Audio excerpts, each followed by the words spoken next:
of time lay dormant in my mind, and what's left behind is a genocide. Pieces of hope are written on paper, a familiar sight, a certain skyscraper.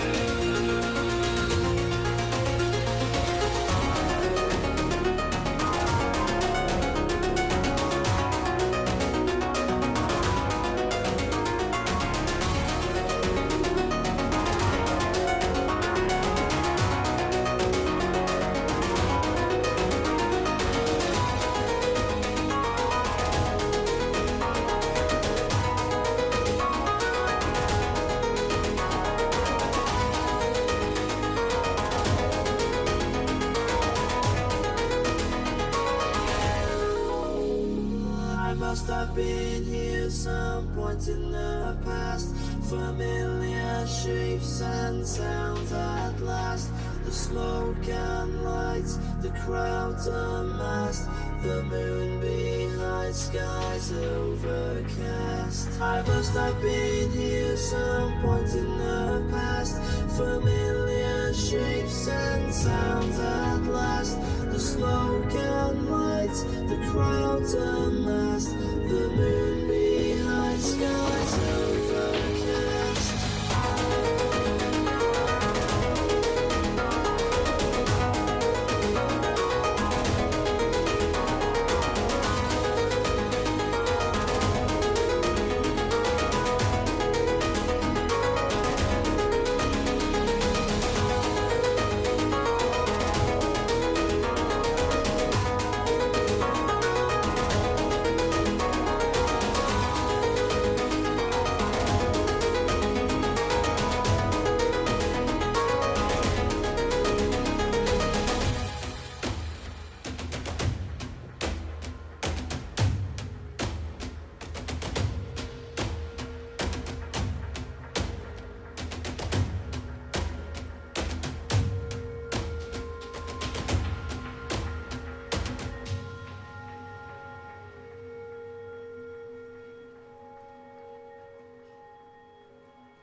Ladies and gentlemen, boys and girls, welcome back to the Neon Dream and the final day of the Neon Dreams Corporation Clash. My name's Craftman. We swapped out our Jar of Jam and now we have an Ira Elite to join us the rest of the way here on the stream for tonight. And what a time for Ira Elite to come in, buddy. This is a huge matchup in Libra Galaxy. It's Method versus Stratus. It's 1 versus 2 right now. Ira Elite, take it away. What are the implications of this match? What is going to happen? Who is going to win? What happens? Whoever wins. Tell us about it. It's a big one. So let's lay out the details. Of course, the top 2 from each individual clash go through to the finals, the Confederation Cup. We all know this. We know that Stratus and Method, they are poles apart just in this particular pool. Stratus, they're on 6-0. Method, they're on 5-0. So after this match, they've got one more game. Stratus, this is their last game. And as you said, Crafters, it's a big one because if they're able to beat Method, they secure top spot in the group. They've gone 7-0. More importantly, they've claimed probably the biggest scalp in the group as well. So much more confidence going into the Confederation Cup than potentially it might have been the case if they were second. There is still... actually, no, there is no small chance for Team GFG. I'm just looking at their results. They're done. They're 4-2. So actually, these two are the confirmed 2 going through to the Confederation Cup. It's just a question, Crafters, of which order they go in. Which one takes the top spot? And of course, seeding means everything going into next week's Neon Dream Confederation Cup, as all these teams will go into a double elimination bracket. The 4 teams that qualified yesterday and the 4 teams that qualified today. So huge potential seeding implications between Method and Stratus. But of course, Method probably being the hot favourites coming off of last week's Gfinity Elite Series win for Rex, Burrito and Casio. These guys were looking so dominant throughout the entirety of Sunday. It's hard to see where these guys dip, but they're not without their flaws. And I think Stratus, with the team of Flux, Chippy, and Flakes, like you said, going through this bracket, trying to get to that undefeated group play. It's not something that happens often. I think in competitive Rocket League history, in group play, you've got to think there's only been 1, possibly 2. I can only think of 2 off the top of my head, and they were NRG in the RLCS season 4 and Dignitas in season 5. Or maybe the other way around. It was season 5 for NRG and Dignitas for season 6. I think that's right. more. I think that's more the case. I think Dignitas were good. They both went undefeated at some point. One of those stats might be correct. I think it's time we might as well get the teams in actually, because let's get us on board. Like we should look while these guys are coming in at the individual records as well, because Method, they've not had any we're going to wait a little bit because toilet breaks are important and Flakes needs to do the stuff in the room. So let's take this moment then, regardless, to look at the journeys through this pool, because they are actually quite different. Method, they came in as the favourites. That's fair enough. Libra Galaxy, they're like, RLRS team, this is probably the one that we're going to be taking through out of all of these guys. They have won 4 of their series 3-0. The only game that they dropped was against Team GFG, whereas Stratus...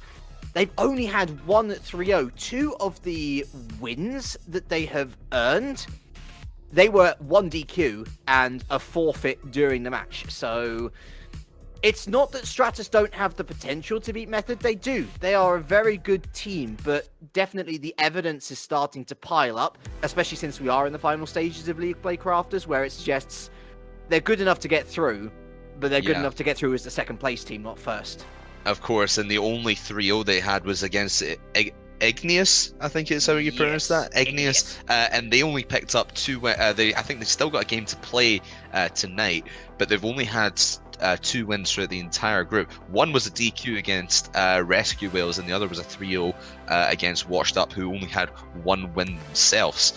So it's going to be an interesting clash here as Method take these guys on here on the home stadium of Libra Galaxy, which is Manfield.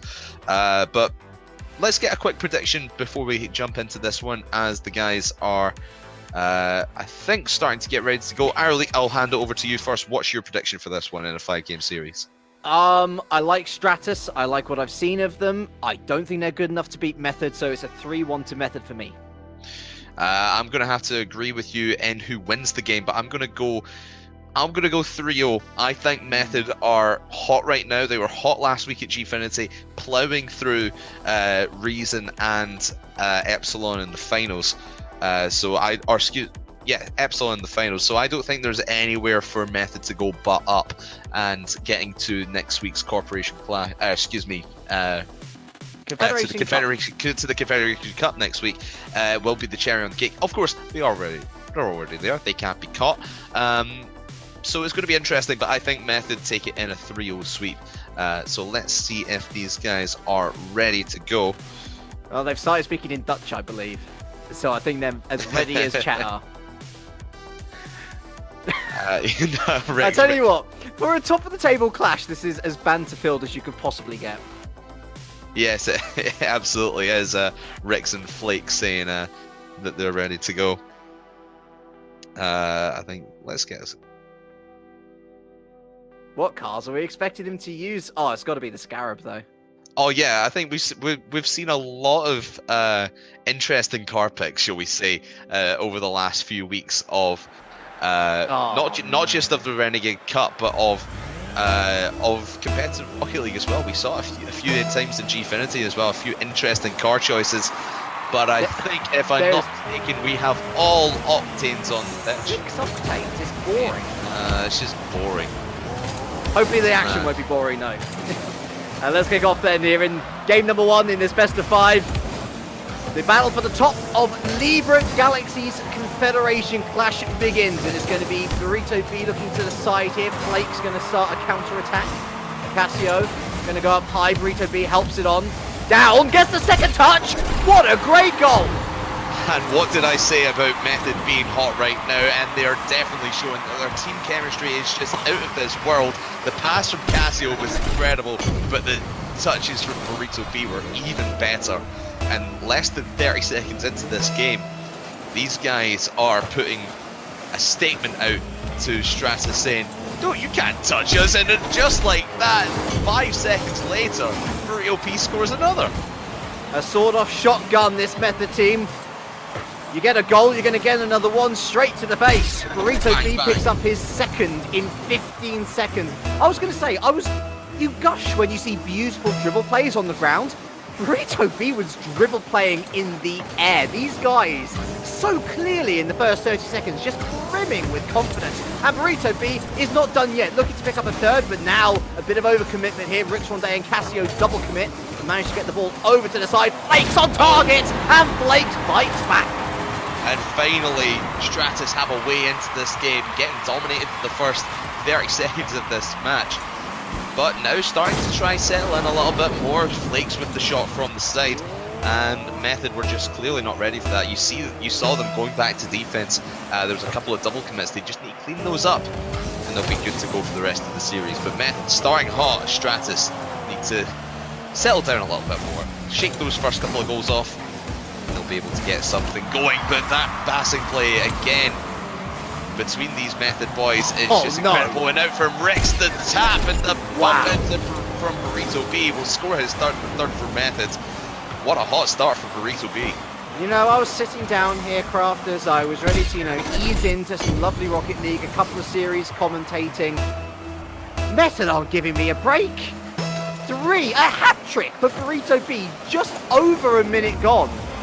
They're looking scary good. If I was anyone else across the entirety of the Confederation Cup lineup, I'd be thinking, oh jeez, what have I gotten myself into?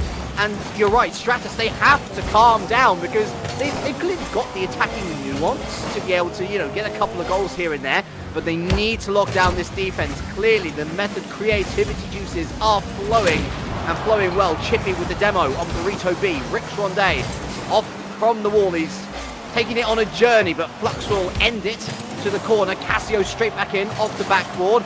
Stratus defense floundering around, and Flakes just about composes himself, picks up another save.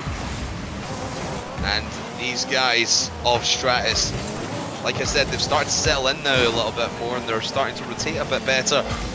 as Flakes will dribble this one out, and Stratus holding Method back in it a little bit more, but Method with that hot start out to a big lead early on. And here comes the attack once again from Casio with big into the middle to Rex Ronde.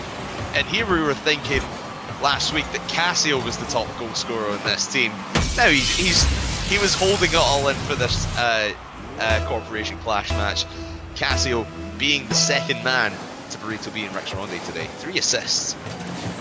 You know, I was looking at them through the RLRS season, and I'm pretty sure it's safe to say they were maybe a little bit disappointed not to get into the promotion push for the RLCS, but I get the feeling that one campaign where they just got a chance to work together a little bit more, the Gfinity success that they've recently seen, I mean, these guys know their roles now. We saw a very similar thing last week, actually, in the first week of league play. Burrito B's that aerial threat, that man who can make something happen on his own. Rix Ronde and Casio, they've been working together as this double pair, both in offense and defense, usually well. The one mistake I can recall so far was that double commit in defense, which ultimately didn't cost them a single thing. Flux over to the corner is going to be Burrito B closing down so quickly. Casio was looking to close down as well, but now it's Chippy on the counter-attack. Only Rix Ronde back in defense. Straight to, he was looking straight for Flux, but Flux decided to turn back at the wrong moment. Flakes with a touch over to the side. Burrito B up high. Here comes Rix Ronde and Flux with the save. And like you said, a bit of a big miscommunication from the Stratus side as he had Flux in the middle, but it ends up going the way of Method as they sniff it out and just go back on the pressure. And there's Burrito B to Casio once again. 5-1 in favour of Method right now. Stratus not able to find an answer. They are looking for those plays, getting those infield passes in Method territory, but the communication isn't there. You saw, I believe it was Chippy looking for Flux in the middle, but Flux was already wanting to rotate back. Didn't realise that pass was coming. You've got to speak to your teammates. Method looking to send Stratus into the stratosphere right now. 5-1 in game number 1. Burrito B with a miss there in the rear guards, but he gets a second touch. Just looking to stall the ball up and does so very well. Chippy looking to cut back in, but no, Casio was there first. Here comes Rix Ronde off the top of the cage. Burrito B onward onto the backboard. Flakes gets a touch, and it was a good touch as well. Allows Chippy onto the counter-attack. Burrito B and Rix Ronde combine to get the ball back downfield. Flakes only finds Burrito B. Here's Casio. Passing play! Almost a sixth in fine fashion. Millimeters close. And to quote our broadcaster, the black. That was so close from Method. But the counter-attack play, Flux couldn't put it onto target. And that's been Stratus' problem right now. Every time they get into a good position to potentially make it back against Method, they shoot onto net and it just goes wide. Their accuracy has not been up to scratch. We want to see them fix that going into game number 2 after suffering an embarrassing loss at the hands of Method here in game 1. You know what the most damning thing is? I've been looking at the scoreboard, the stats all game long. As Flakes gets a redemption goal, gets a second. It was a nice pass from Chippy. Casio has had intermittent lag problems all game. And it's 5-2. Oh. Yikes. What does that say about the caliber of Methods? They can play through adversity like that. But to be fair, Stratus have not given them too much to worry about, as the game will be confirmed as a 5-2 victory for the Method boys as they go marching on into game number 2 with the big stranglehold onto Stratus. And I think that comes from the initial getaway by Method. They had 2 goals in about, was it 34 seconds, I think it was. It was ridiculous. And the 2 goals were 5 seconds apart on the clock. It was absolutely out of this world, both by Burrito B. He is playing out of his mind, and Casio's been there every single time to back him up. And then Rix Ronde, he's playing so good at playing that third man role, rotating in when he needs to.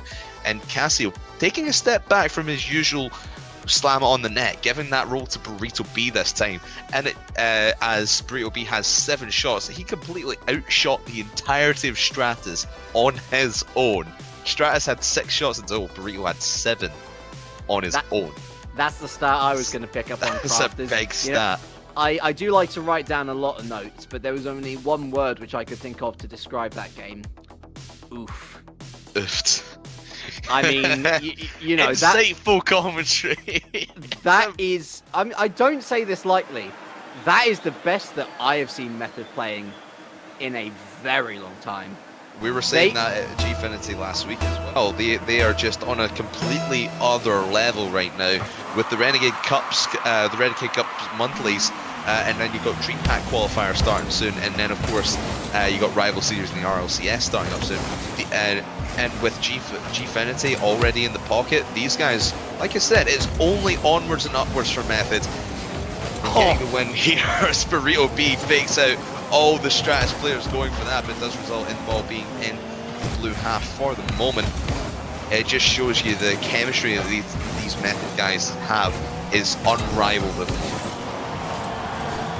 Flux gets the ball over the net, straight back into the danger zone by Cassio. Dangerous pinch ball, goes all the way down the other side. Renegade onto his own backboard, picks up the 100 boost. Here comes Chippy in with Burrito B away. A fast and furious start to game number 2 here. Burrito B over Flux. Take it to the air, and that's always a bad sign. Almost does it on his own. Cassio trying to force through. The third man comes through, though. There's Renegade up from the anchor roll. Less than a minute gone once again, and Stratus are down. Well, he takes 1 man out of defense, and 2 was not enough to stop the ball staying hovering that goal line. Renegade able to get final touch to get that into the goal. And a minute, less than a minute gone, now a minute gone. Method are just playing on a completely other level. Like you said, Harry, this is the best we have seen these players on Method ever. It's no other way of putting it. They are working so well together, and coming off a big win last week, it's got to be helping their confidence right now. And to any of you guys who just joined the stream, let us remind you, this is a top of the table clash for Libra Galaxy. These two are already confirmed through to Confederation Cup, we know that much, but this is first versus second. And the first game went 5-2. With Stratus already down, they need to come up with a second plan here. Flakes away from the backboard. Bumps in the midfield, but Flux looks, so close to getting that on target. Cassio was there for the second cover-up shot. Flakes, Burrito B away. Here comes Chippy down to Flux. That's a good pass in field, but Flux doesn't quite get the clearance that he needed, and is back in Method. Oh, it was going to go back into Method possession. Cassio misses his shot. Danger! Cassio, big save, and Renegade was there as well. The mechanics of this Method squad are unrivaled. Despite getting bumped, the defender in there was still able to control his car in such a way that when that shot was coming in, a surefire goal for Stratus, that was not going anywhere near the goal line, and the Method defense is just extraordinary. Now they go on to offense. Rex looking to flank the entire defense. He gets a demo of his own. But Stratus, they are looking for any which way to disrupt Method in defense. Going for those bump and demo plays have got to be the key right now. We saw it in the last series with Schmuckley against MCon. Schmuckley got a few different goals against MCon when they bumped and demoed them in their own net. That's what Stratus need to take a hold of now and start utilising in the last couple of minutes of game number 2. Good news for Stratus is that they have been able to keep Method out now for a solid 2 minutes. The final stage is the hardest of all, though. They need to find a shot on target, but not when they allow opportunities like that. Almost number 2 there for Cassio. And a double rotation back for Method means that, well, however brief it was, Stratus were allowed to go onto the counter-attack. Burrito B goes high, Flux meets it, big save.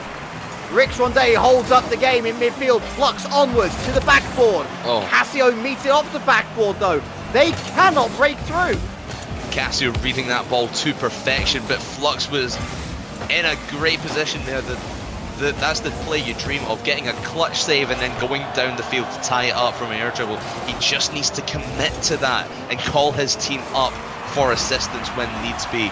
He was pretty much all on his own, and he made the right decision to bail out when he did, because he didn't have anyone supporting him. That was a hell of a back pass from Flux, finds Chippy in the air. Renegade read the play well, and he gets it past one as well, out to the mid-court. Here comes Chippy. tries to redirect, goes wide. Better from Stratus here. Burrito B. Center circle, it's Chippy. Down, looking for Flux, I think. Burrito B away. Flakes was undecided as to what to do. Chippy now onto the sidewall. Flux is going to get the... Oh, under touch! Almost gets the goal. Casio with a huge save. This Stratus team are trying so much to get rid of this Method defense, but they have been prepared for everything. They're reading everything that Stratus has up their sleeve. They don't need to score another goal, but they might want to with 20 seconds to go. It's only 1-0. But Stratus looking very, very threatening coming into the final stage of the game too. They've got the crystal ball out, Method. They've seen everything to perfection. Can Stratus come up and play? What a bump in rear field there. Or was it upfield? Sorry, yeah, Rick's Ronday. There was another team play being conjured up, but it just couldn't take part because the third man was eliminated. Flakes, they're going to try and keep it up here. A Stratus Chippy over to the corner. Cassio Reed. Flux is back. Can he get it in time? No. Oh, what a read from Cassio. Off to the backboard. Still stays up high. Rick's Ronday. He tries to get it under his spell. A rip-roaring end to the game. A much closer scoreline that we maybe possibly could have imagined after game number 1. Stratus, they tried everything in their textbooks to get past Method. But in the end, it was only the one goal that mattered. Method are on match point. They tried everything in their own textbook, but Method are on a completely different wavelength from everyone right now. Blocking every shot that Stratus was putting on net. There was only 4 registered shots from Stratus in total. But you see there 6 saves for Method. Their defense was incredible, only managing to get that one goal, but it didn't matter in the end because their defense stepped up. And I'm going to borrow a term from American sports, from particularly the NFL here. Offense wins games, defense wins championships, and that is what Method proved right there. Hoorah. Hoorah. Hoorah, indeed. So, Method's defense came out on top of this game, and there were some inventive plays coming out from Stratus. I mean, that undercalf flick from Flux in the dying minute of the game. Any other day of the week, that would have been a goal going in, but somehow Cassio was able to meet it. The job is almost done for Method. They need this one final series. They wouldn't be confirmed to go 7-0. They've got one more series after this one. They face the Rescue Whales, but the Rescue Whales have only won one game the entirety of league play. So signs to be looking good for them on this one. For Stratus, I mean, what can you even do? Might they need Lady Luck to have a hand? Lady Luck is going to have to be a factor in this one, but one thing that you've got to do against Method is hold the ball. Don't let them have any possession. Just hold that midline, keep them in their own half, and take as many shots as you dare onto the Method net, and maybe you'll just be able to find a way through. But Method, of course, are not going to let you do that. They're holding themselves not just on the midline here, but deep into orange territory. Just playing that contained style of offense and making their offense their defense.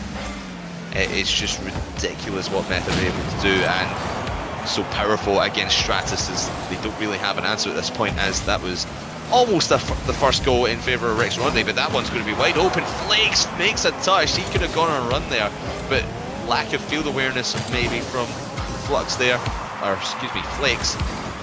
We'll leave that one at 0-0 for the moment. There are a lot more bumps and demo attempts from Stratus coming out. That has been very clear from the first minute. Burrito B in the corner. Gets it round the corner. Cassio was there, but batted away. I think that was by Chippy in the end.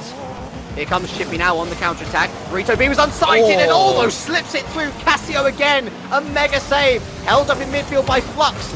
Looking to keep the counter-attack on, but he only is able to loft it up high. This will be Rick's Rondays to get away. Straight into the hands of Chippy. That was almost a big mistake from both Ricks and Burrito as they clashed into each other, but well done on Cassio, keeping that rotation going. When your teammates are facing adversity like that, he flies in at the last second and gets the touch to put the Stratus shot away from harm. Oh, hello, he's got a big passing play. How did you save that? Oh my goodness. This is ridiculous defense from Method. They are finding every shot before Stratus are able to even make it, or even think about it, let alone and they're not letting anything past them. They've erected a brick wall in the time that we've last seen them. Goodness me. There is no getting past that goal line. Cassio onto the backboard here. Flakes goes up high, reaches it before it hits. Cassio infield again. Loose pass. Flakes downfield. Was looking for the second touch. Picks up the 100. Here comes Chippy. Backboard. Opportunity. But once again, Burrito B was there. And on counter-attack, it's open! It's open! And Method is through on the counter-attack! Burrito B, 1-0! Winning your 50-50s is such a key part of Rocket League, and Cassio's been doing that to perfection this series, getting out to Burrito and seeing that Stratus are in desperation mode, looking for anything they possibly can to get a goal here. They didn't score at all in game number 2, so a good 10 minutes of real time and about 7 to 8 minutes of game time where they haven't scored a goal, and that will be potentially the nail in the coffin, but it's only 2-0 with 2 minutes left. Another passing play takes down the Stratus defense as Flakes was a little bit flaky himself coming off that back wall. The Libra Galaxy execs are going to be looking on and smiling. What a performance from Method. They can win ugly, they can win in style, and they've shown patience here in game number 3. Could they be the final Renegade Cup confirmees going towards February for the month of December? Burrito B, Rix Ronde up high. Here goes Cassio, helps it on. Rix Ronde looks to slip it under everyone. So close to doing so. I tell you what, Stratus have come up with some inventive plays, but Crafters, Methods I need to learn. Teach me, senpai, please. Maybe I should play for Method because they are just crafting their way through the Stratus defense with coming up with new plays every single time. Rick's not able to make that one land as Stratus are pretty much committing every single player to defense when they possibly can. But the counteracting to that is they're not being as aggressive as they really should be in the offensive half of the field. They're starting to become that now as we tick towards 60 seconds left. No. 60 seconds left before it will be confirmed if Stratus will be not going undefeated, only suffering 1 loss throughout this entire Corporation clash. We've got 52 seconds to make it work and get those 2 goals to take it to overtime. Balls for Rix Ronde. Flux can only help it over to the side. Oh, Chippy, double demo here. Almost an open net. Cassio returns and is able to smack that one into the backboard. Chippy down to the corner. I think this is more a formality than anything now. Flux gets it past Rix Ronde, but once again, Burrito B back. Cassio already in the air looking to meet the ball, but Flakes brings it down to the side. Burrito B back into the corner. Here comes Flux. Shot on target. Rix Ronde was there to save, and Cassio brings it forward whilst Burrito B rotates back. It is methodical. They are living up to their name. 15 seconds remain, and surely a consolation goal would be something nice for Stratus, but honestly, I don't think they're going to get it. Flakes can only find the corner here. There's no third man in the rotation to help out. Chippy and Flux double commit on the ball. The ball is eventually going to hit the ground. It was going towards the net, but Method, they were in full control. 3-0 sweep of Stratus, who placed second for now in the Libra Galaxy pool. Method, they are 1 win away from 7-0 sweeping the pool. Yeah, and they look pretty much unstoppable going into that final game against Rescue Wales, who Rescue Wales only winning 1 game, like you said earlier, throughout this entire Corporation clash. But my oh my, Methods, we'll see them next week at the Confederation Cup, as we will with Stratus. But Method have got to be the favourites after that. We have so many strong teams going to the Corporation clash, to the Confederation Cup next week. I'll tell you the teams we have. We have Savage, we have AS Monaco, we have Epsilon, and we also have Getafe.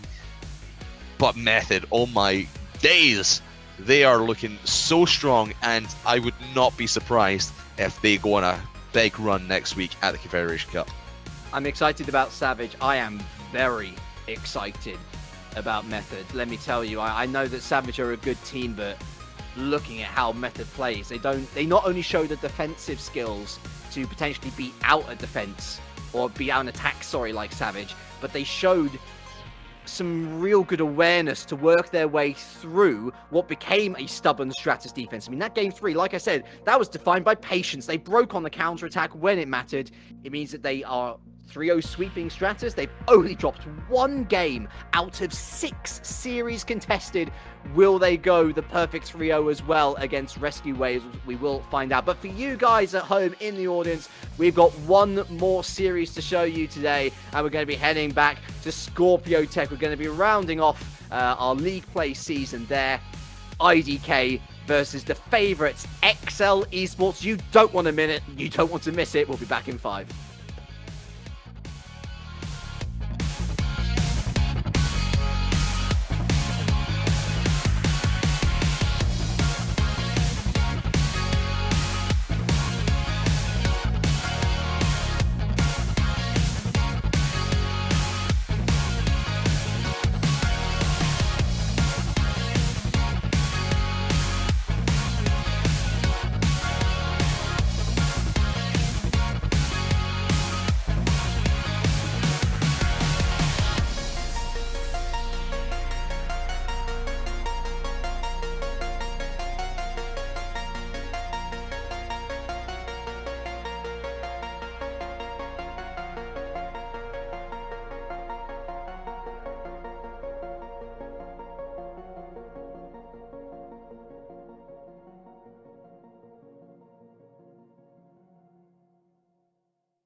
justified our sin, and we're gonna take you on a ride till we find answers within.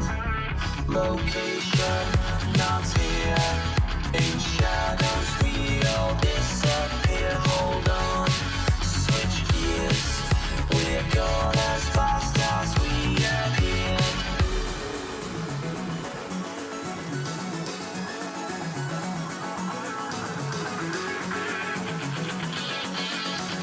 Gone as fast as we appeared.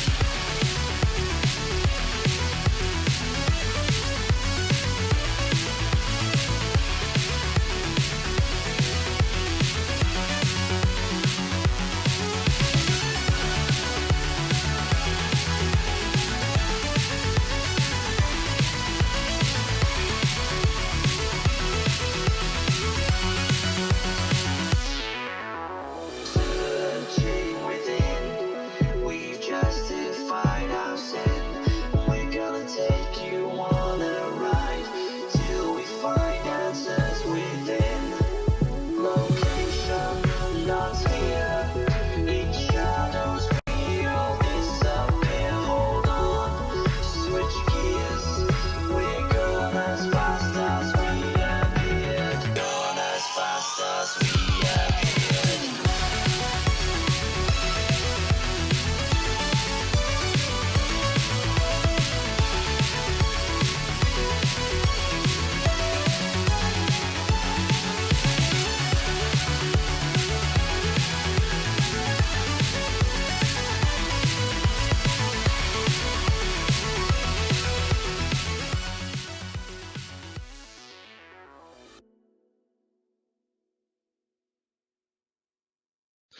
Ladies and gentlemen, boys and girls, welcome back to the final game on stream for this Neon Dream Corporation clash. We are about to find out who is going to be our final team going to the Confederation Cup from the Scorpio Tech Corporation. My name is Craftman, joined still by Ira Leak, and man, we are going into a game where XL are going to take on IDK anymore. XL already confirmed to go through to the Confederation Cup next week, but IDK anymore still vying for that final spot, as they are sitting on the same record at 4-1 as MCon are. So a big win here from IDK will put them in a great position to potentially have a tiebreaker over MCon going forward. Ireleak, what's your take on this game? So we've seen XL do some good things, certainly. Everyone in the group got a DQ win against Reason Gaming. Actually, it's updated, folks. Live news coming through as it's happening. So, looking at the table, slightly wrong because we've just had this breaking through. Reason Gaming has DQ'd everything, so that means that XL Esports are now 6-0.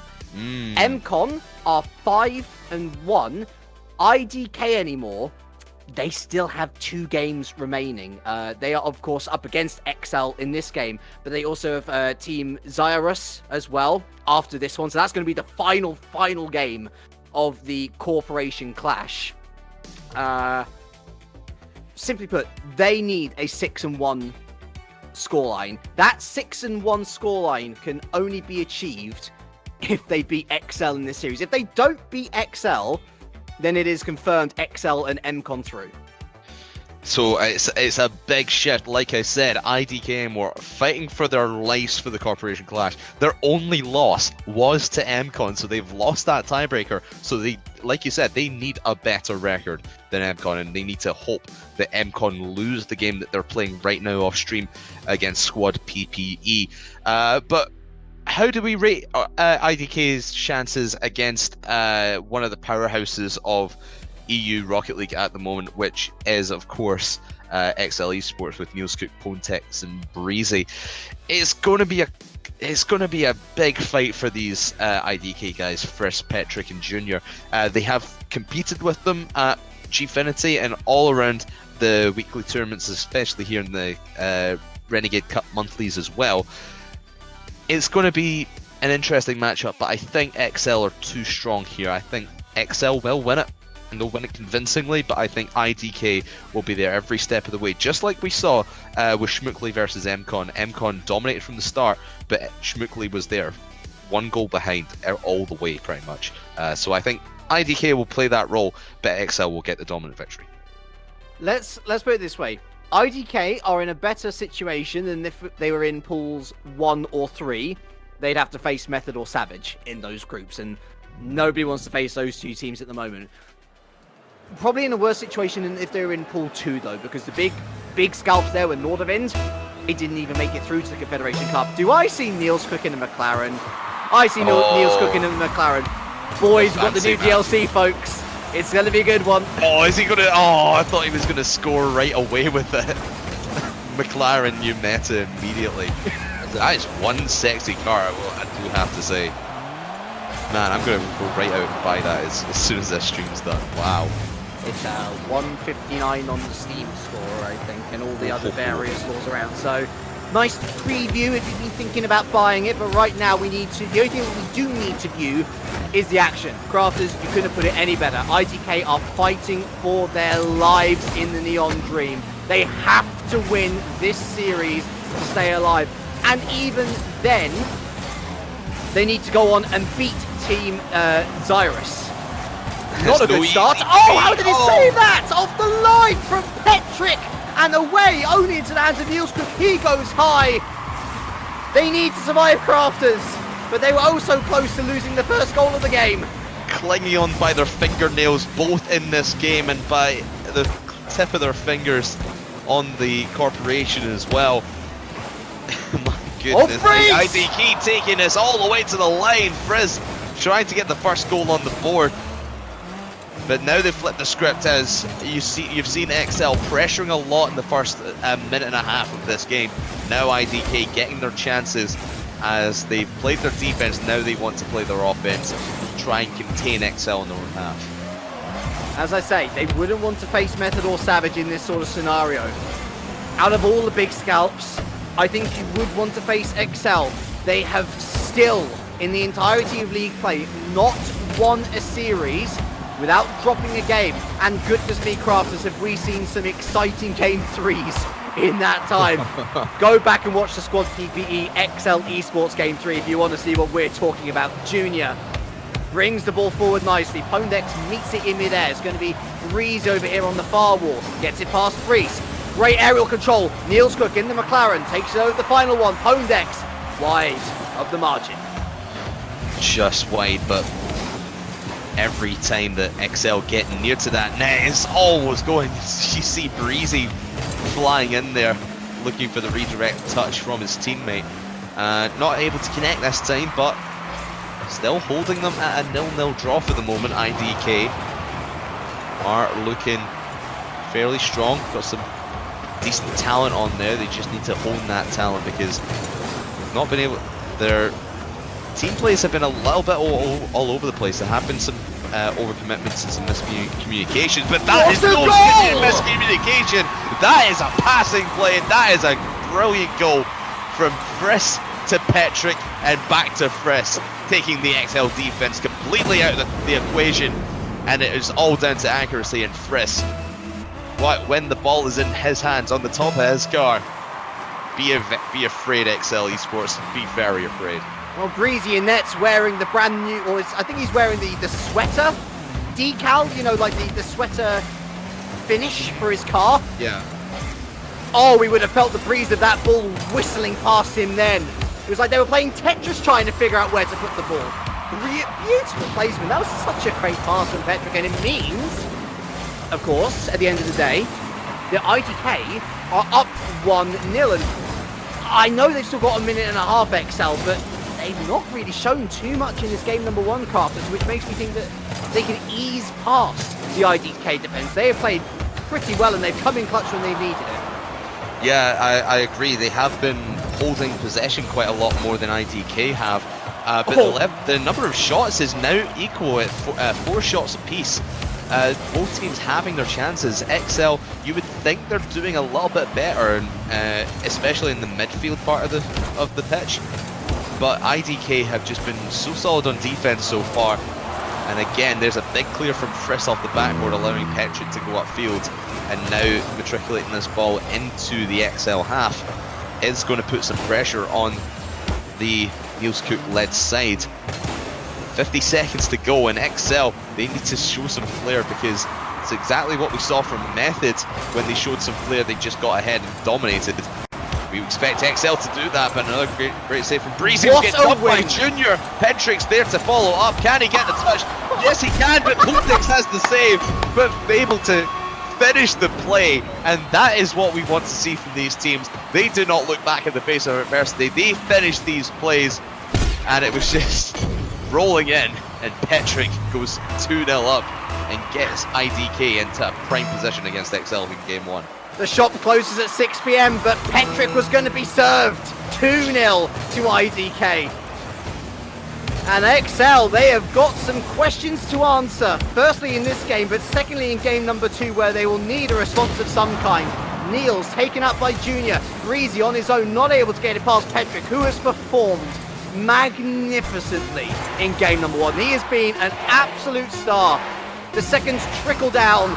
Breezy unable to win the midfield challenge. The ball lofted up high. Just a case of bringing it to the ground now. There's not enough time to score 2. And XL, they will not complete league play with a sweep of any team, except in the case of DQs. It's IDK who pick up the first point of the series. Maybe a little bit unexpected, but you look at IDK's record, the only loss they have suffered so far this league play has been against, let me get the table back up, the live table. The only loss they have suffered is against MCon, and that was a 3-0 sweep. It was a pretty dominant sweep where IDK didn't score a single goal. It was 3-0, 2-0, 1-0. So it just shows that IDK look like they might get better with time. That was a brilliant performance against XL. Let's hope that XL now see what IDK is capable of and are able to counteract that. I think they need to get the possession away from IDK, especially away from Junior and Friss, as they've just been getting those balls into possession for each other, and for Petrick playing kind of a sort of a swappable second, third man role as he's sort of been rotating in and out there. But the quality of play from IDK, a little bit unexpected. You've got the likes of Junior and Friss, absolutely. But when you're up against a team like Excel, Breezy, Niels Cook, Pondex, names that we've heard around the scene for years now, these guys are formidable, and IDK is hitting them head on in the mouth, and they're now 1 game up. Is Breezy in the Sentio? Is it? That's a good question. Is that not the Is that? I thought it was. Is that not the werewolf? No, it's the Sentio. I can't remember the name of the cars. So an early car switch for Breezy, very early. I remember when there was only 8. I remember when there was only 8 as well. He's ditched the winter jumper and he's put his bones on. Niels over to the side. Breezy, good pass in field, but Petrick is there again. I think filling the everything role last game, and potentially looking to do the same again. Misses his touch from the top of the ceiling. Here comes Junior up high. I do think the weak link currently is Junior, and that miss has just, it was like the Red Sea. The path was open, and Breezy picks up his first goal. But it all came from that missed touch from Friss. Yes, he was trying to set up Junior, but he wasn't relying on Breezy being there to intercept that one, and he just spies that open net from way downfield.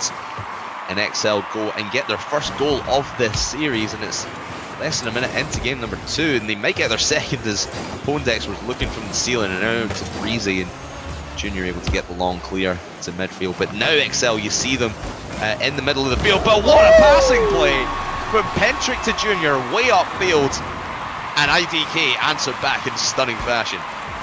That was hot. That was a scorcher. 87 miles per hour. No keeper was going to save that one. 1-1. What you can do, we can do better. Petrick once again showing up. Breezy over one. Is he going to solo? Oh. No. Petrick to the rescue once again. Pondex on target. Bar down ski. 2-1. And no defense in the world can stop a shot like that, especially when Niels Cook is putting it in great positions where no defender can get to it. It was a great effort from Petrick at the first attempt when Breezy was going for net, but not able to get a good enough clear, and it just falls into the hands of Excel. But right off the kickoff, this is tit for tat, and Frisk levels the scoreline once again. Man, oh Wow. man, these two teams are so evenly matched. We kind of saw it in game number 1 with IDK. They did go ahead. They did end up getting 2 goals to 0 in game number 1. But that doesn't mean to say that XL was nowhere near them. They were with them every step of the way, and 2 goals to 2 now, and we're not even a minute and a half in. This is going to be a very interesting series going forward, a very interesting game 2 brewing here, IRLeague. Almost 3-2. Breezy just missing the touch. Pondex meets Petrick. Reese doesn't get to that. Here comes Pondex. Up high. Breezy! Breezy with a fantastic touchdown and another passing play off the backboard. Junior, he was going up, he was rotating well, got the touch as well.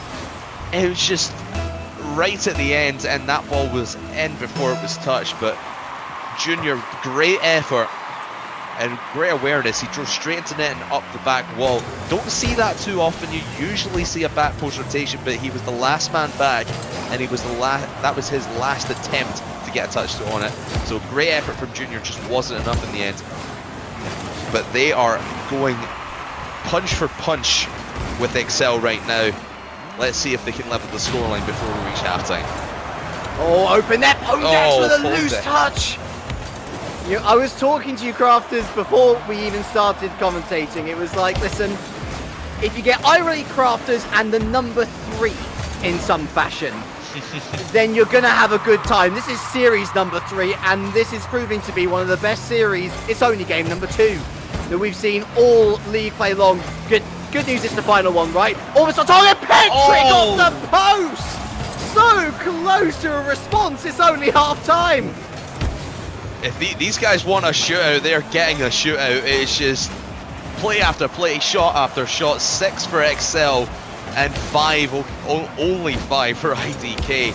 But they are certainly not making it look easy on the defensive side. They are going right Junior! for it. But Junior with a fantastic read, and the clear from Niels Cook wasn't enough. It was straight into Junior's path, and very well read. And he will put that one in, and we are once again tied up. 3 goals to 3. 2 minutes to go here in game number 2. And IDK, we didn't really give them a chance coming into the series, IRLeague, but they are showing they are worth every single penny. The Turtle Mount proving an excellent strategy for Frisk. Up high, Junior, the goal scorer. Petrick goes down. Frisk was not on the same wavelength, and was really not on the same wavelength there. Petrick had to follow up his own pass forward to get that one away, and now it will be Petrick on the ball once again. Niels Cook dispossesses. Here comes Junior over to the far corner. It's going to be Breezy picking up with the 100, but Junior gets it round him. Good aerial play. Breezy goes up high. Double commit with the Pondex. Petrick over to the far side. It's going to be Niels Cook up high. Junior in. Petrick flying in. Just misses the touch. It just goes wide, almost like 4-3. It was there for the taking. A miss. Junior beaten to the ball by Niels Cook, who goes down the other side. It's going to be Frisk into the corner. Where's the third man? No one there. It allows everyone in ITK to rotate back, but Pondex on the assault off the backboard. Frisk with the touch away. Junior downfield. It's only Niels back. Frisk doesn't get it over him. Good challenge. And up high will go Breezy. Floats it over to the corner. Oh, Petrick! Oh my goodness. The speed these guys are playing at is just ridiculous. It's upfield, downfield, every which way. Shot after shot, play after play. And these guys are going to go all the way to the wire here in game number 2. 37 seconds left. Great pass downfield to Breezy. Can't connect into the net. And now just sort of slowing it down a little bit more. That's what IDK need to do. Just compose yourself, because you've been going hard out for the last minute and a half or so. And you need a little bit left in the tank to be able to take the win as Frisk not listening to my advice, but he gets it to the middle. And Junior goes up with 18 seconds left. 20 seconds, not even that for XL to find a response. The entire defense was compelled to follow the ball through. from Freeze, but Junior once again lurking on the goal edge. Puts it through, 4-3. XL under the cosh here, and IDK doing everything they can to stay alive in the Neon Dream. Breezy down, and Patrick with a save once again. Round the corner, Pondex! 4-4! What is this game, man? It's so back and forth. 4-4 now, and the defense just breaking down at the end. If you're IDK, you got to think you have that game in the bag. All you need to do is shoot that ball down into the orange half and keep it there. And now you got 7 seconds left to at least get to overtime. But XL are looking for the win here in regulation. They're going to get it. From the side by 4, and they tie the series up just like that. Ladies and gentlemen, chat, strap your seatbelts on. We're going for a ride in this series. XL tie it up at 1 each. I want to say it, chat, but I'm not going to. Oh my! We know we're better than that. I don't know how. It wasn't even that. It wasn't even that anyway. I mean, it was a 0-second winner. Didn't go to overtime. It wasn't overtime. But you know what we can agree on? I don't think we can better that series, or we can't better that game, at least up until this point. By far and away the best game of the Neon Dream we've seen so far. I'd have to agree, and this series I think is just going to get better and better and better. We're now going to game number 3 where both these teams tied at 1. To be honest, my brain is looking at IDK anymore, and that's exactly what I'm thinking. IDK anymore! This is just all over the place. That game should have gone to overtime at the end of the day. Maybe even in IDK's favour, but XL battling back through the adversity. These guys have got to be going through in a high. I'd love to listen into their comms right now and hear what they have to say to each other, if they're just as hyped as we are. But my oh my, Arley, going into game number 3, we were calling this an easy sweep for XL pretty much. But IDK battling every step of the way, and they need this win to at least stay alive in the Neon Dream. What wonders does game number 3 in this series hold for us? Can it hold a junior kickoff goal? No, it can't. Just as well as I need to take a breath. I'll carry on for you, mate, don't worry. It's going to be Breezy round the corner, finds Niels Cook, but he was in the wrong place at the wrong time to receive that ball. Goes downfield, Pondex, not with the best touches, straight into the hands of Frisk. It's going to be Pondex up again. Puts it behind the line of IDK, and so Junior's going to have to retreat, bring this one back in off the backboard. It's going to be Niels. Here comes Frisk. Looks to get the second touch around everyone, but Niels was there with a big save. Junior goes past Breezy, far corner. Pondex makes the touch. It's going to be Frisk downfield once again. Petrick doesn't really know what he's doing in the midfield. Going to retreat back. Junior out of position, going for the backwards defensive maneuver, and he does so with success. Frisk off the backboard, corner.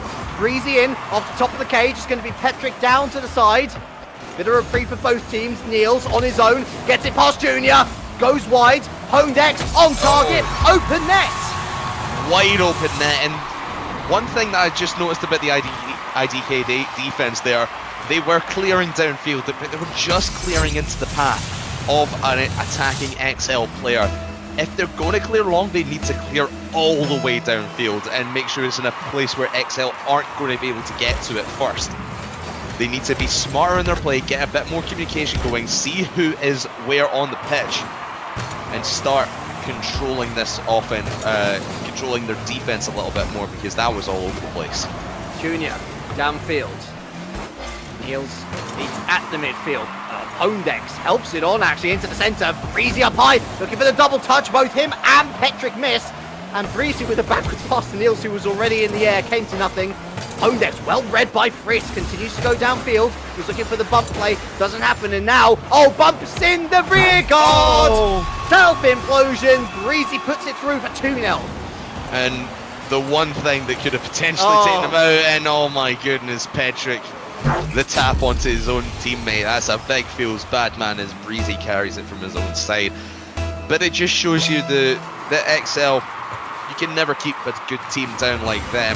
They are going all the way. Look at Niels Cook looking for a kickoff goal for his own. And out to Pondex. Good save by the IDK defense. but it's just so much pressure right now from XL. They're in control of this matchup. After that corker of a game number 2, IDK were set to go into match point. Oh, and Petrick sneaks it through on the right-hand post. And they're back goal in the end. It was an own goal in the end, but I think this might have gone either way, as Pondex was there to try and clear it out. But IDK, like I said about XL, you can never keep a good team down, and IDK on their way back and trying to tie it up now. And you didn't quite catch, by the way, who managed to get that save. It wasn't credited. Guess who? Petrick. There again. So he might have made a singular mistake, which means that XLR 2-1 up now, but at least he's redeemed himself. Friss looks to get it over Breezy. Petrick misses his touch. Niels Cook. Here goes Breezy up high. And what a save from Junior. Here comes Pondex. Follows up off the back wall. Friss misses. And Pondex with the triple touch. Big touch there from Breezy, as you would expect if you're in the defense of IDK, you would think that Breezy was going in for that, but he calls Pondex in knowing he doesn't have the flips left or the boost left to get to that. And the IDK defense was just so spread out that that one was going in either way. I would have been really surprised if they were able to get anything out of that, but there's Pondex picking up on a loose ball. And IDK, they're starting to break down a little bit more. There's Junior, might have wanted to rotate out and let Friss come in for that instead, as he was in a difficult position. And XL are just capitalizing so much on these IDK mistakes. It is hurting them so much in their own half of the field. I think they've not had too many opportunities down in XL's half now that we're 2 minutes left in this game. I think they need those opportunities now, as the passing play doesn't go the way again, read by the XL defense, and that's just been the story this game 3. I worry about IDK. I worry that they've used up all of their energy reserves through game number 2, and especially after losing game number 2, Crafters. It's more the moral side of things, the mental side of things, where I'm questioning if IDK have the right stuff to ultimately come through and win this series. It is still 1-1 as things stand, but looking more and more likely as Niels gets it around the corner that XL are going to be picking up the second point in this best of 5. Petrick with the save. Is going to be Breezy picking it up in the corner. Niels Cook looks to find Pondex in the centre, but Junior picks up possession just on the edge of his area. Stall game from Niels. Here goes Breezy. Shot on target. Wide open. 5-1. Well, you got to think ITK are desperate at this point. They think they're probably still in the mentality that they should have won game 2, and they really should have. They should be on match point right now. It was 4-3 with less than 30 seconds to go, and XL score one with about 7 seconds left, and then that 0-second buzzer beater insane goal from Niels Cook was absolutely ridiculous. Think what that does to you mentally, not just in competitive play, but in ranked play and just casual play online. If you just lost a game that was that close, that you were in command of pretty much for the last 30 seconds or the last minute of the game, and then you get scored on twice in that fashion, you're not prepared for what's coming in the next game. And that's exactly what IDK are showing. Just XL are running on hate fuel right now, and IDK looking for answers at the bottom of the sea. I think it was a 9-goal thriller that didn't even go to overtime, and you know that is you don't see that often. You don't see that often. Junior's going to pick this one up. Friss was called off by Petrick, who throws this one downfield. I think once the fourth went in, that was it. I don't think there was any way back into the game for IDK. It's time to go back to the drawing board, Crafters. It's time to rethink strategies. IDK have one series. They do pick up a redemption goal here. 5-2 is going to be the final score. They're essentially in last chance saloon. They have to win the next game, or they're out of the Neon Dream. But where have we seen them in jeopardy before? Game number 2, it was back and forth all the way. IDK should have really won it in the dying seconds, but XL again coming back and putting on a 5-2 performance, stamping their authority down on this series. And IDK, what can you really say about them? Their play has been inconsistent at best. They were brilliant in game number 1, holding XL goalless, and then they had that back and forth affair in game number 2, and now dropping away in the third, looking now up at XL as they sit on match point. If, like you said, they lose one more, they are out of the Neon Dream completely. They will not be going to the Confederation Cup next week to represent Scorpio Tech. It will probably be MCon Esports as it stands. They are on 6-1, so IDK need this, and they need their game against Xerius a little bit later on, that we're unfortunately not going to be able to show on stream.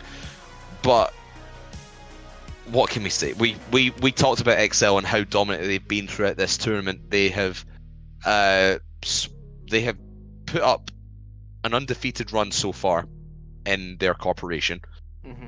One more win will secure an undefeated run, just like Method. Potentially, I think we're still waiting on the last Method game coming in, but it's potentially undefeated. And going into next week, having an undefeated run is going to really help you in that Confederation Cup. But they've still got this game to play, and IDK, when a team is desperate, they can do some amazing things, but they can also do some really silly things. And just like that, we see XL off the kickoff, and the defense was not prepared. 11 seconds in, and Pondex starts things off for XL. I'm convinced that Petrick must have used the force to keep on that one out, to be honest, but Pondex was there to follow through. 1-0, 11 seconds. No, I lie. No, I don't lie. That is 11 seconds. 11 seconds on the That's clock, yeah. math. That is math. Almost goal number 2 there off the kickoff, a second for Pondex. They really do need to rally themselves, IDK, anymore. A loose pass into the centre will allow some much needed IDK possession, just wide from Junior. Freeze did pick it up, but Breezy read him like a book off the backboard. It's a sharp pass down to Niels Cook, fakes out Junior, and there's Petrick with the clearance. Junior downfield, Breezy off the backboard into the corner, looks to go around Petrick, but Petrick was there. Niels Cook going to keep this in the corner, doesn't get the read on Frisk, but Pondex plays it into the centre. IDK, they are starting to get some more opportunities as XL kind of conceded the midfield, but they're sitting right on the line for Frisk to come in for that. But another great XL rotation. Every time they get into their own defensive half of the field, their rotations become super clean. And IDK don't really have an answer for it at this point. That's a bad touchdown for Petrick as Breezy was there sitting, waiting. Frisk able to get the save, but it's going to be found by Pondex in the middle, just outside the goal.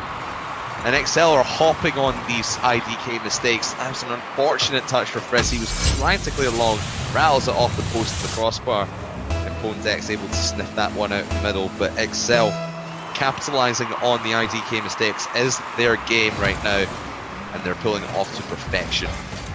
It's deja vu, a carbon copy of goal number 1.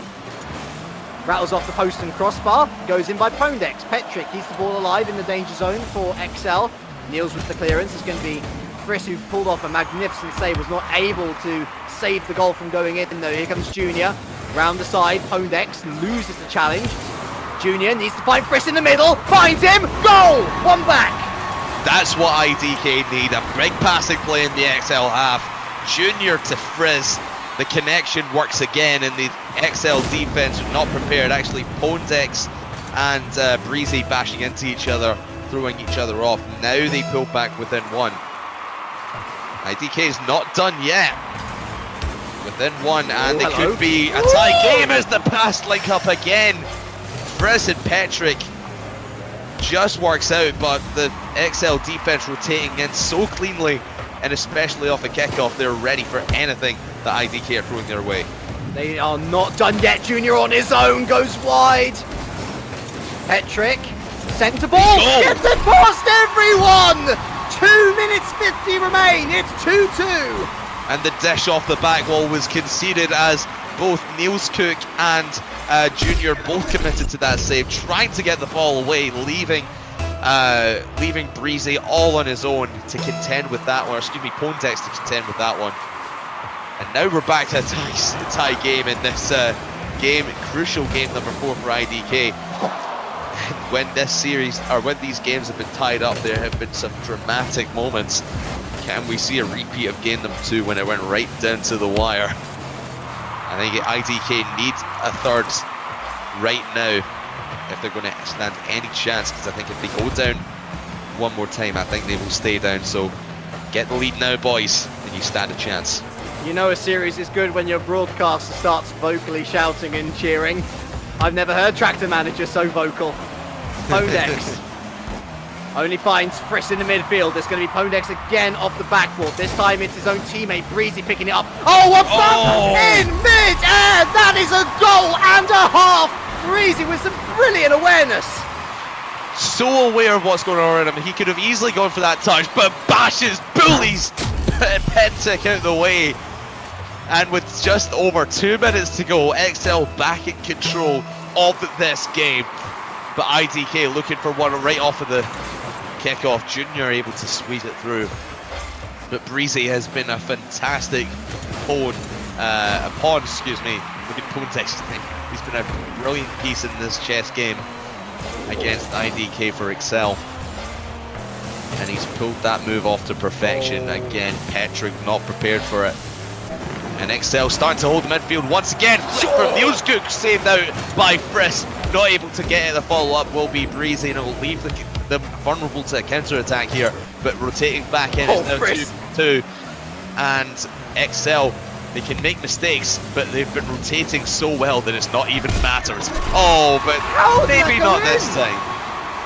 Petrick. I mean, it was on target, yes, but who was flying backward? They were just too late.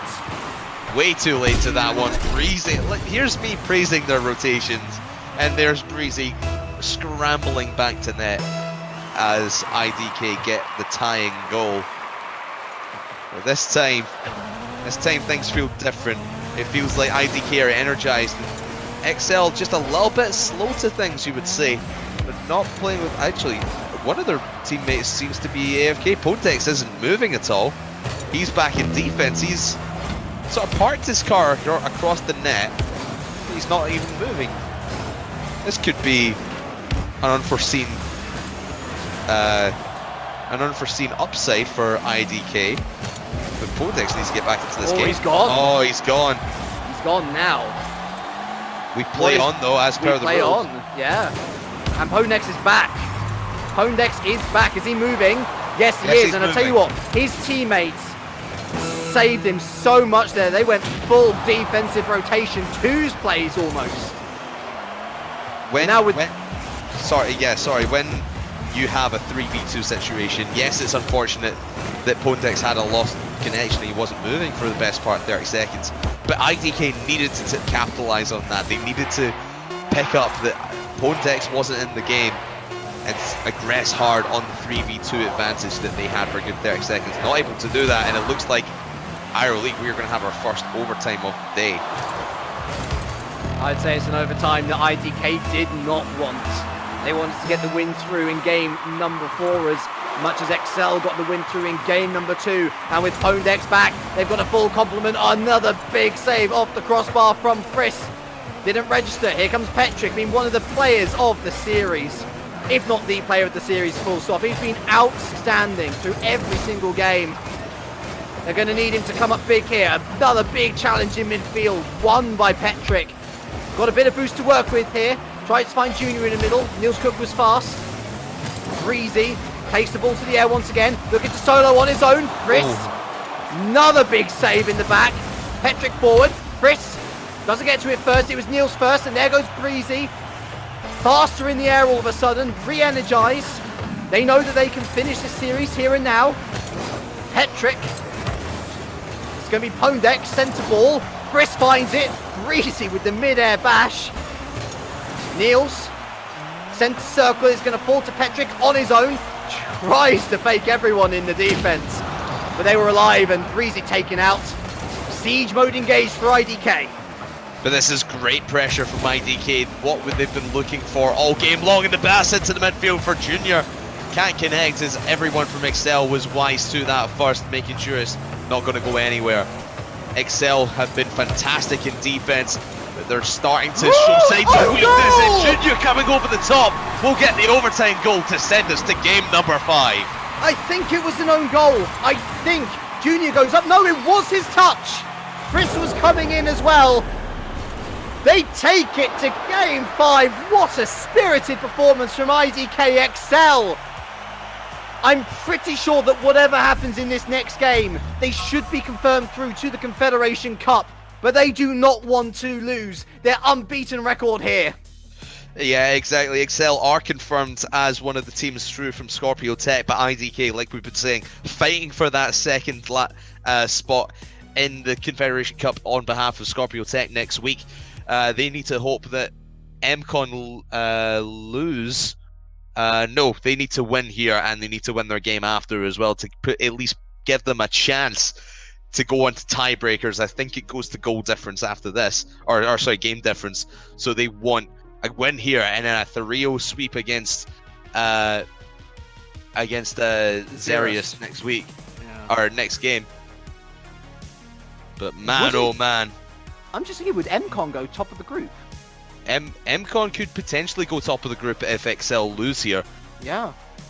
It is all on the line. Can IDK cause an upset here in Game 5? I think we should just get on with the IR League. These guys are hyped to play. They've been yelling at us in the chat, telling us to get our butts into the game.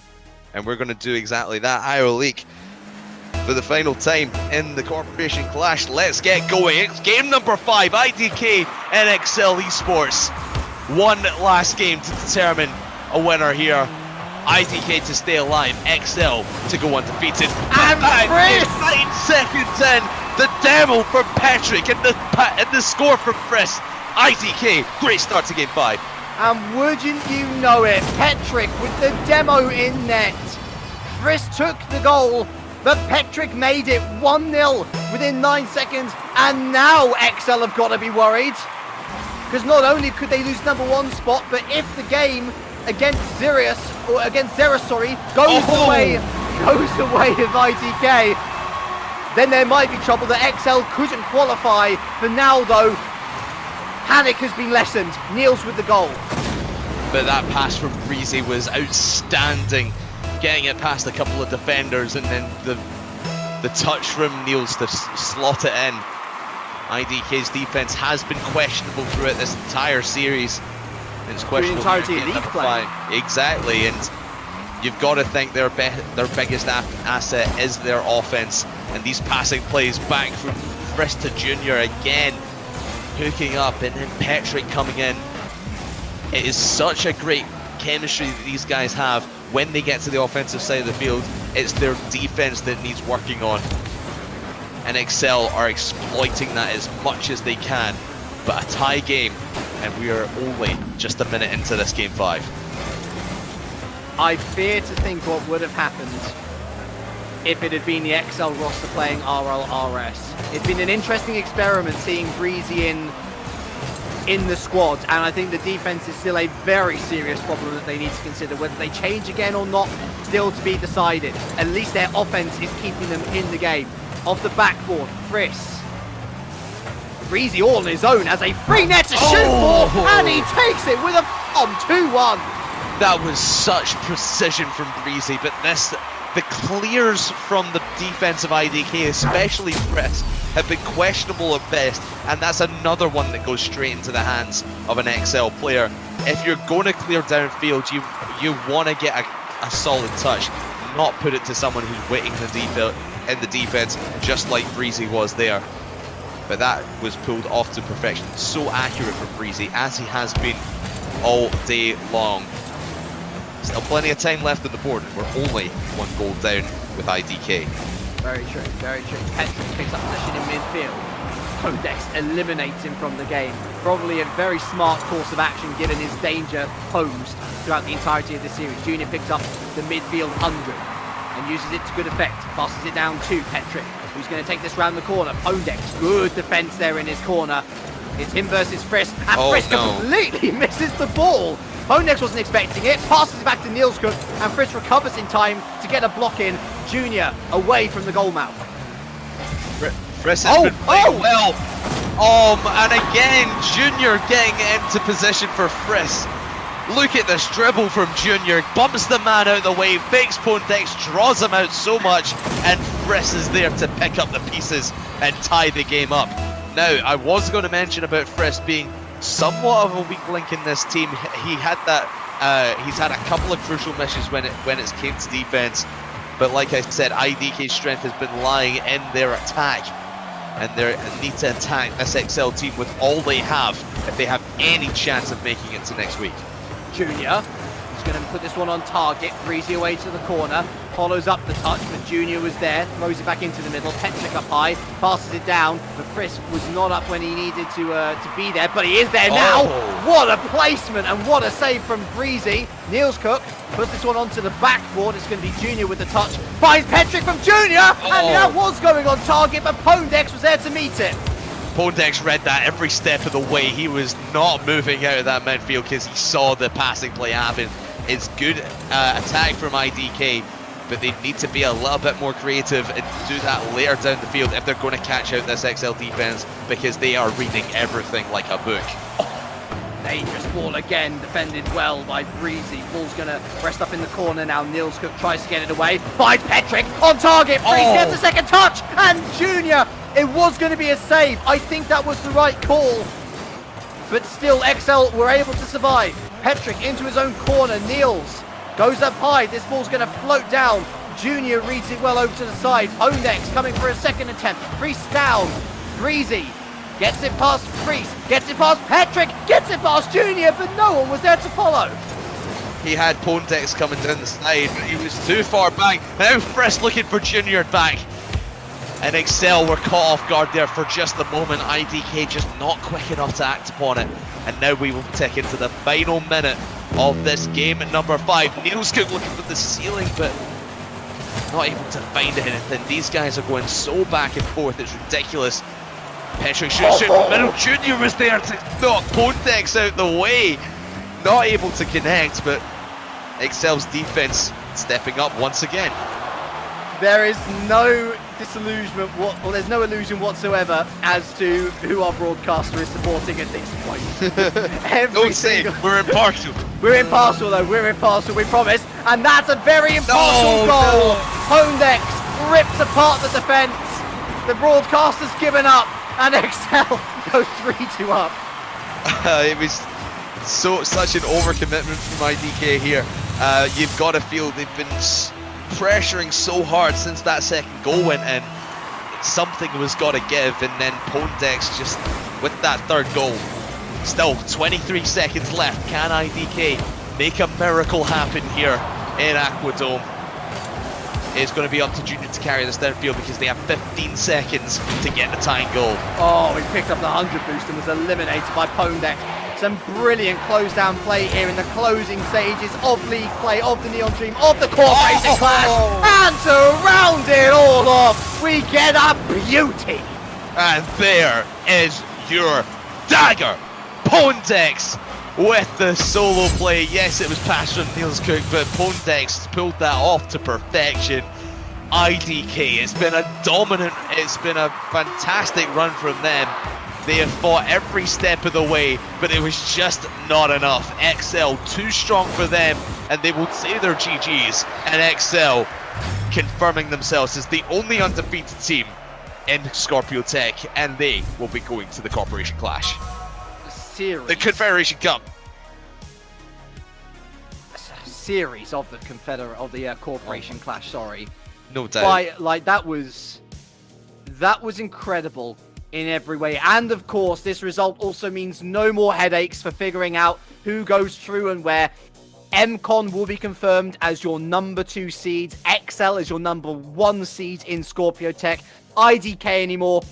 I don't know whether they're just going to not play Xerus since everything has been confirmed. I'd like to see them play just for the sake of earning some more points in the Renegade Cup, because guess what? You can still do that. Every match matters. And so when it comes around to January, you can still, have some points to go forward and be a wildcard pick. But for XL, for MCon, their job is done. They're through to next week. Through to next week, and what a day we have had, EuroLeague, and what a series to finish it off with IDK battling every step of the way with Excel. All the series we've seen today have been so close. Yes, we've seen a couple of 3-0s, but that 3-2 makes up for it all. My goodness, we are in for a treat next week at the Confederation Cup with our now 8 confirmed teams. We have Savage, AS Monaco, Epsilon, Getafe, Excel, Methods. I believe we have MCon, and I think we are still waiting on Libra Corporation, on Libra Tech confirming. No, we have it confirmed. It is Stratus, our 8th team through. So congratulations to everyone who competed in the Corporation Clash. But we have our nominations from the corporations, and we will see them next week in the Confederation Cup.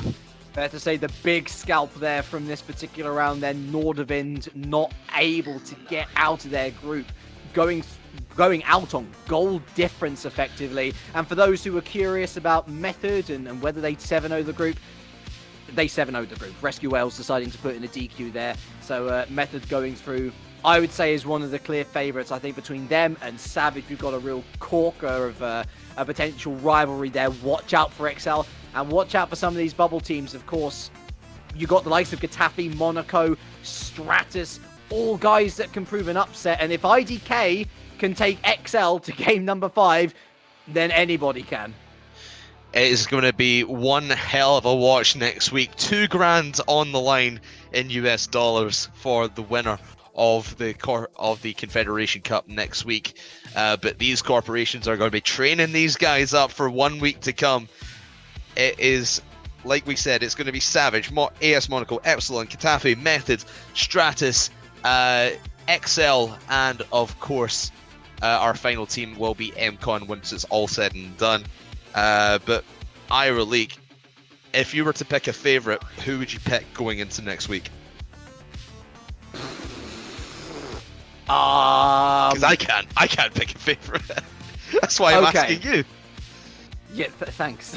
Actually, to be fair, on the basis of league play over the past couple of weeks and other tournaments and games in and around the Neon Dream, I'm going to put my money on Method. I look at Savage and I love their offense. Their defense can be suspect at times, and the way that Method are playing, I mean, they looked RLCS caliber today. Simple as. Well, you talk about RLCS caliber, you've got to remember you've got Savage lurking in that bracket somewhere for Method to come across. Blue Alpha Dio, they have got to be your hot favourites right now. The probably highest rated players going into next week, but I might agree with you in the fact that Methods have a hot streak going. They won Gfinity, they've now had a big run here tonight. It only continues and gets bigger and better from here, EuroLeague, and I can't wait to see what happens. It's going to be such a fun week next week with the Confederation Cup and Neon Dream coming to a close. So, you should follow everything, because this is only the beginning of the end. The Confederation Cup with live studio commentary and analysis is coming your way next week, Wednesday, Thursday, same times as this week. You do not want to miss it. Follow Rewind RL both here on Twitch and on Twitter. I mean, the action speaks for itself. You do not want to miss it as we once again confirm another finalist for the Renegade Cup finals in February. Big thank you to Jar of Jam, who was with us earlier this evening. Big thank you to all of the wonderful mods behind us, to Mr. Tractor Manager, who was a great source of entertainment behind the camera once again. Crafters, it has been an honor as always. I've been and from all of us here, the Neon Dream continues and ends next week. You do not want to miss it. We'll see you then. Lay dormant in my mind, and what's left behind is a journal signed. Pieces of hope are written on paper, a familiar sight.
Hey, you!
fight our sin, and we're gonna take you on a ride till we find answers within. Location not here, in shadows we all disappear. Hold on, switch gears, we're gone as fast as we appeared.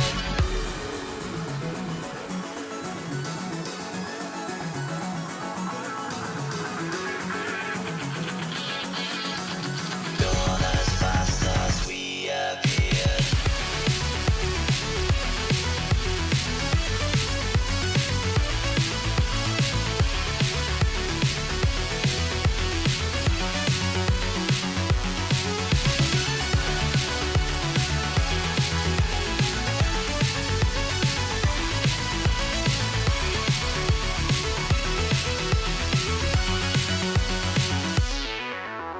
Searching within, we've justified our sin.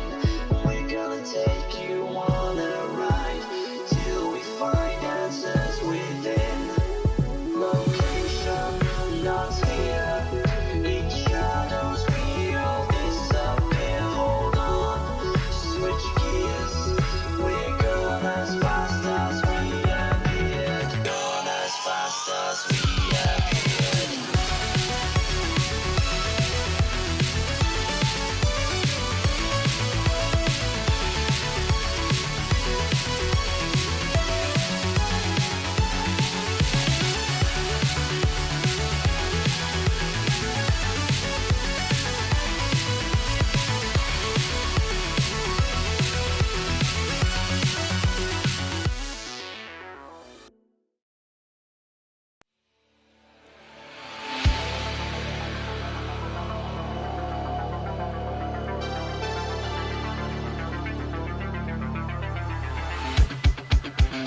In the night.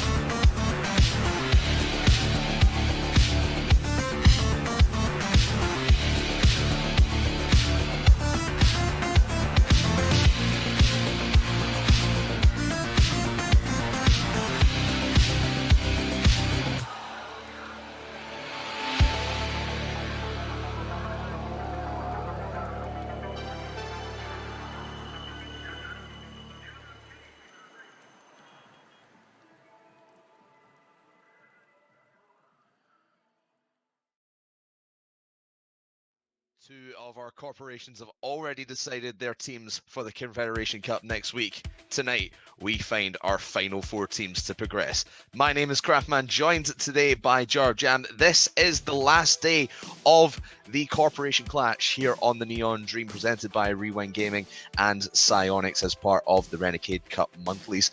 And Jam, like I said, our final day of our Corporation Clash, we will find four more teams to progress to next week's Confederation Cup to represent the last two corporations on offer, which are Libra and Scorpio as well. Jam, can you tell us about the teams who've already qualified for next week? Of course. So Starforce Gemini, they had a good selection of teams. Savage and Monaco Esports came on top for that side of the little group. For Leo and Forces, it was a 3-horse race up until the very end. Epsilon Esports and Getafe Esports will be representing Leo and Forces. Nordavent surprisingly couldn't make it in the final game. They had a tiny little chance, but unfortunately losses to their direct opponents made them drop out, and Leo and Forces will be saying goodbye to them. But still today, there are, as you mentioned, 4 teams to be found. Libera Galaxy and Scorpio Tech will be looking for their representatives, and we immediately are starting with one of them, Scorpio Tech, Schmookly versus MCon Esports. Yes, we do have that, and MCon sitting in that prime position. You need to be in the top 2 of this corporation to go through. XL sitting in the catbird seat right now, undefeated 4-0. We might see them a little bit later on, but we're just going to watch MCon, who only lost one game, and it was to XL back in round number 3, and they lost that in 5 games as well. So very close team, very good team in MCon, really surprising a lot of people. They're going to be up against Schmookly, currently sitting 5th in the standings in Scorpio Tech.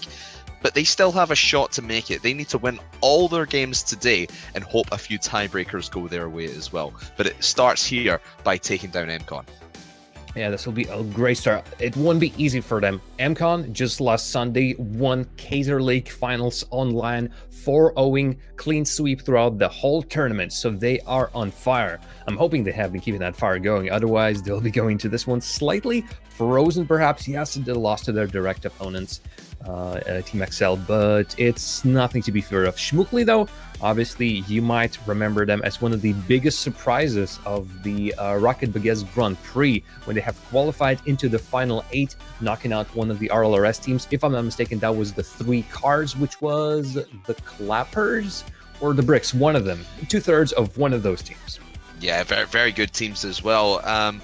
But these guys, MCon, they've just been storming through this corporation of Scorpio Tech, taking down, I'll tell you the results. They took down IDK Anymore 3-0. I believe that was a streamed match. They also took down Team Sampi 3-1, and they've beaten Team Upsla 3-0 as well. So 3 games for them tonight, and it starts here against Shmukli. As the teams are loading in, Jam, what's your prediction, just quickly? Ooh, so unexpected. 3-1, because that was the most popular scoreline from yesterday when we were having the corporations of Starforce Gemini and Leon Forcer's place. So I think the same idea will continue here. Teams are really strong here. This is the cream of the crop of the second tier of Rocket League. First tier, of course, I'm considering the RLCS teams. But here it's a chance to prove for many of them what can they show in the field. MCon really have been playing together for a long time, and they have enough talent in them to get through, and skill as well, as a Shmukli could also surprise a couple of teams in those qualifications. I have to agree with you. 3-1 is the definite favourite scoreline for this MCon team to take it through, as they almost take the first goal of the night. But here come those tricky Shmukli guys. We have a little bit of a surprise, but a big passing play into the middle from Nightboy to Tho will open the scoring just under a minute. No, that was, you said tricky Shmukli guys, but I think it's the MCon esports who are clearly not just tricky, but so very fast on the field. Those booming passes to the other side of the field. Shmukli left guessing as to where the ball will be going any second now. And MCon, after that weak angle, but still getting the job done as the goalie already committed themselves for the first shot. MCon open up the scoring, and they won't be keeping their foot off the gas pedal. I think they won't be putting that accelerator even further into the ground.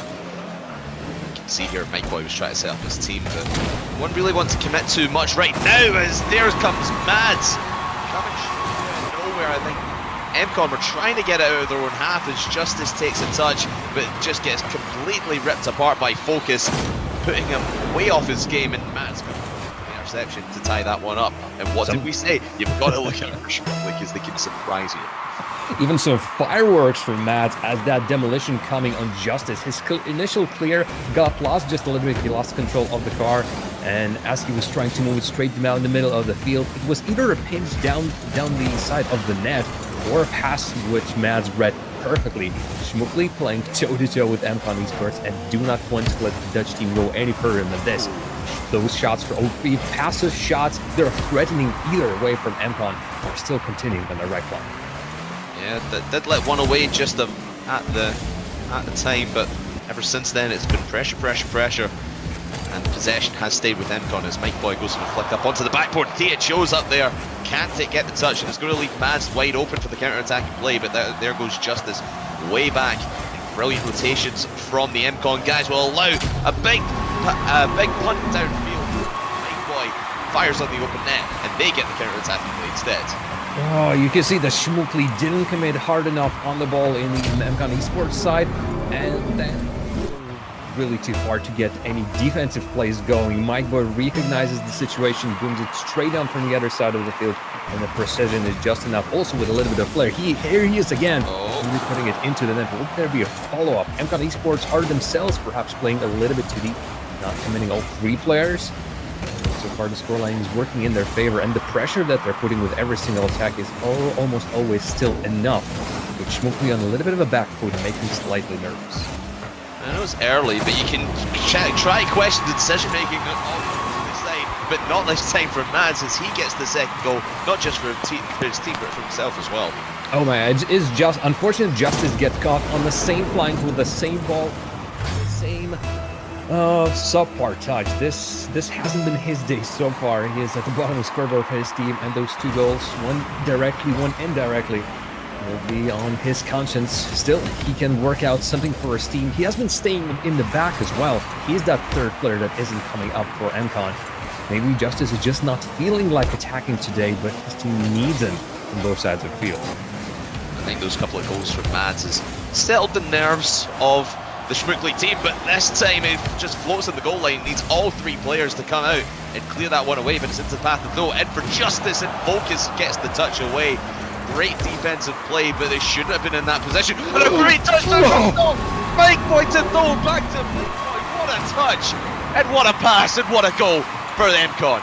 Hello, Rocket Dailies. I would like to submit a goal, and nobody else needs to submit a goal today because it's useless. Nothing to beat that. I thought there would be initial shot, shot and then a double touch. No, Mike Boy then sends it straight to his teammate Tho, who then passes it back. It's MCon.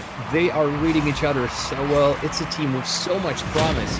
Their teamwork is pretty much second to none. They can take on the Giants, especially if they make plays like that. I think the scoreline may be 1 goal ahead for MCon, but it's certainly looking like they're dominating this game, number 1. And the chemistry that these guys are showing, especially between Mike Boy and THO, or Tho, whatever you want to call them, is just outstanding. Whenever these guys get into that blue half and get a little bit of passing play going, even if whether it's on the ground or off the wall, like that incredible goal just was, is always threatening, and Schmuckli have to read it all the way. Here comes Mike Boy off the back wall. THO threatening as well. Justice there playing the third man, waiting to come in, but he's going to have to rotate back now as he stops the progression downfield from Schmuckli for the moment, and now Mike Boy trying to find something from there, but he doesn't have any boost. He's going to have to let his teammates come in for this one. Justice playing this third man role very well, I would say. He's getting him, he's not aggressing too much or getting involved in the play, but he's there when he needs to be, and that's essential for a third man role. Yeah, see, by this point, MCon esports, I think, wisely playing very defensively, and Justice has been staying in defense for the long period of times in this game. Would work for them, and it also leaves an opportunity for a passing attack just like this one. Oh, Mike Boy slowly trying to put it in. He's trying to, a little bit of dust, smoke, and mirrors in front of the net of Schmuckli. A little bit of a, what's that thing called in basketball? The double something? Double dribble? Oh, the double-double. Oh, no, it's not when the double. It's actually the ball screen, I think it's called, where you're... screen. Or just a screen. So MCon seemingly trying with something like that. THO even going for demolition with a little bit of a dodge towards the net of Schmuckli.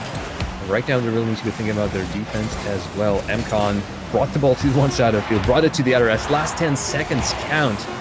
Schmuckli just can't get out of their half, and really they have been allowed. There's one last chance. The back pass comes in, but this will be dropping down. Not enough control, and Mats will be conceding that ball on the ground. Not the series just yet. MCon, though, get themselves a little bit of fighting mood for the game number 1, and with a tight score line, we're used to tight score lines around here, Neon Dream gets themselves to game number 1. Definitely, and you just said there as well, Jam, it's not the series right now, but MCon, despite the tight scoreline of 3-2, you've got to look past that. You've got to look at what MCon have been doing in their opponent's half of the field, what Schmuckli have been doing to counteract that. MCon have been getting passing plays in their opponent's half, whereas Schmuckli, they've been going for a bit of a long clear and follow the ball up, whereas MCon, they've been ready for that. They've been ready for those long clears, and Schmuckli have just not been ready for those infield passes, and that was exemplified by the Mike Boy to THO to Mike Boy off the wall. That was just insane, because I don't think Mike Boy had a lot of boosts left after he took it off the roof. But MCon putting themselves in a great position now. You've pretty much decimated your opponents mentally wise with a flashy goal like that, we'll say. But you can't count out the scoreline. Yes, it's 1 goal. Schmuckli's still in it, but I think they need to perform in this game. I would say their best chance is take MCon to overtime here in game 2, and then you can progress from there. There's not pretty, but really in the game of rock, paper, scissors, MCon's passing style definitely beats Schmuckli's dump and hope for the best strategy. Yes, they got Justice twice with the touch that Justice just couldn't perform, but I don't think they can hope for that every single time. It's Mike-Boy, a little bit of styling. Perhaps a little bit too early to style game number 2 your series, not even a match point for MCon, but they definitely know how to bring the ball to the net. You only need to get enough control on it to drop it straight down, either to a teammate or to get that double touch.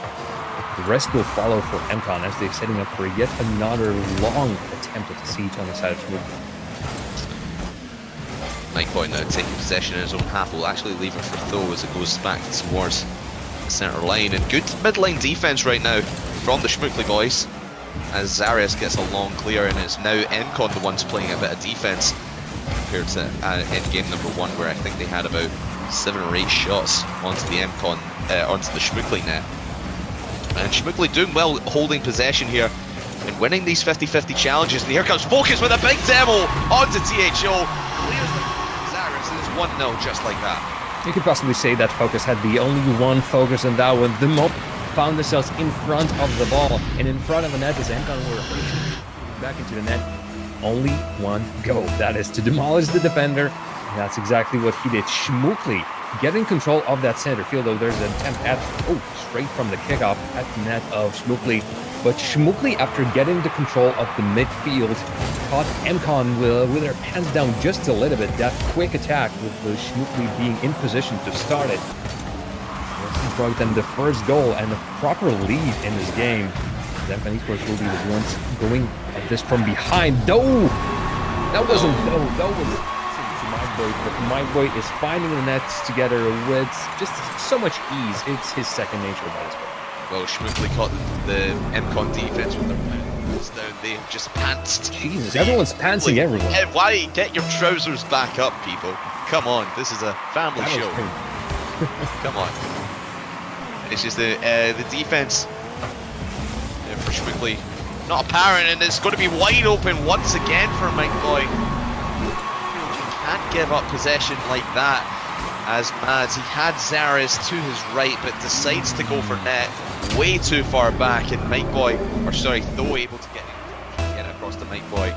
And just like that, just as quickly as Schmuckli went up by 1 in stunning fashion, just like that, they're behind by a goal, and their defense is nowhere to be found.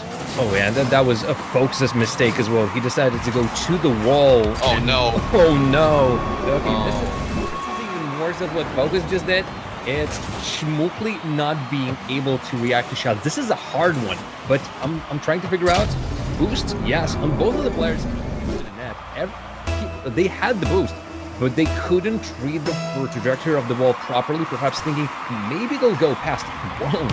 You need to commit at least one player. As a result, it just that's a great kickoff. Though, great answer. We have been seeing those exchanges from the kickoffs, but it's not even the second player. It's not even the player cheating up. It's Matt returning from his boost pickup in the corner and then rushing straight down in that MCon Esports weren't expecting. Thinking Schmuckli have already surrendered to them? No, couldn't be. We're only 2 minutes in, already at 5 goals. Basically, we're repeating the scoreline of the previous game, but we still have more than a half of the game to go. One thing I will say was, we usually say kickoff goals are fairly lucky. That one was planned and thought out by this Schmuckli team. You had Zarius go for the kickoff, rotate out and gets a boost.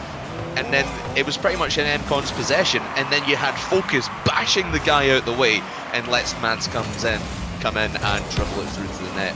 Great thinking out by Schmuckli, and brings them back within 1, but they're still back on their own defensive side, and Tho finds the angle, finds the eye of the needle, and what a pinch out for Mike-Boy. These guys are hooking up all over the place.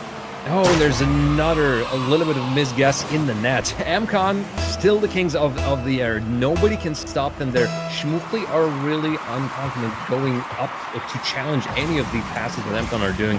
And also the precision of MCon, the fact that they're going for these shots is remarkable.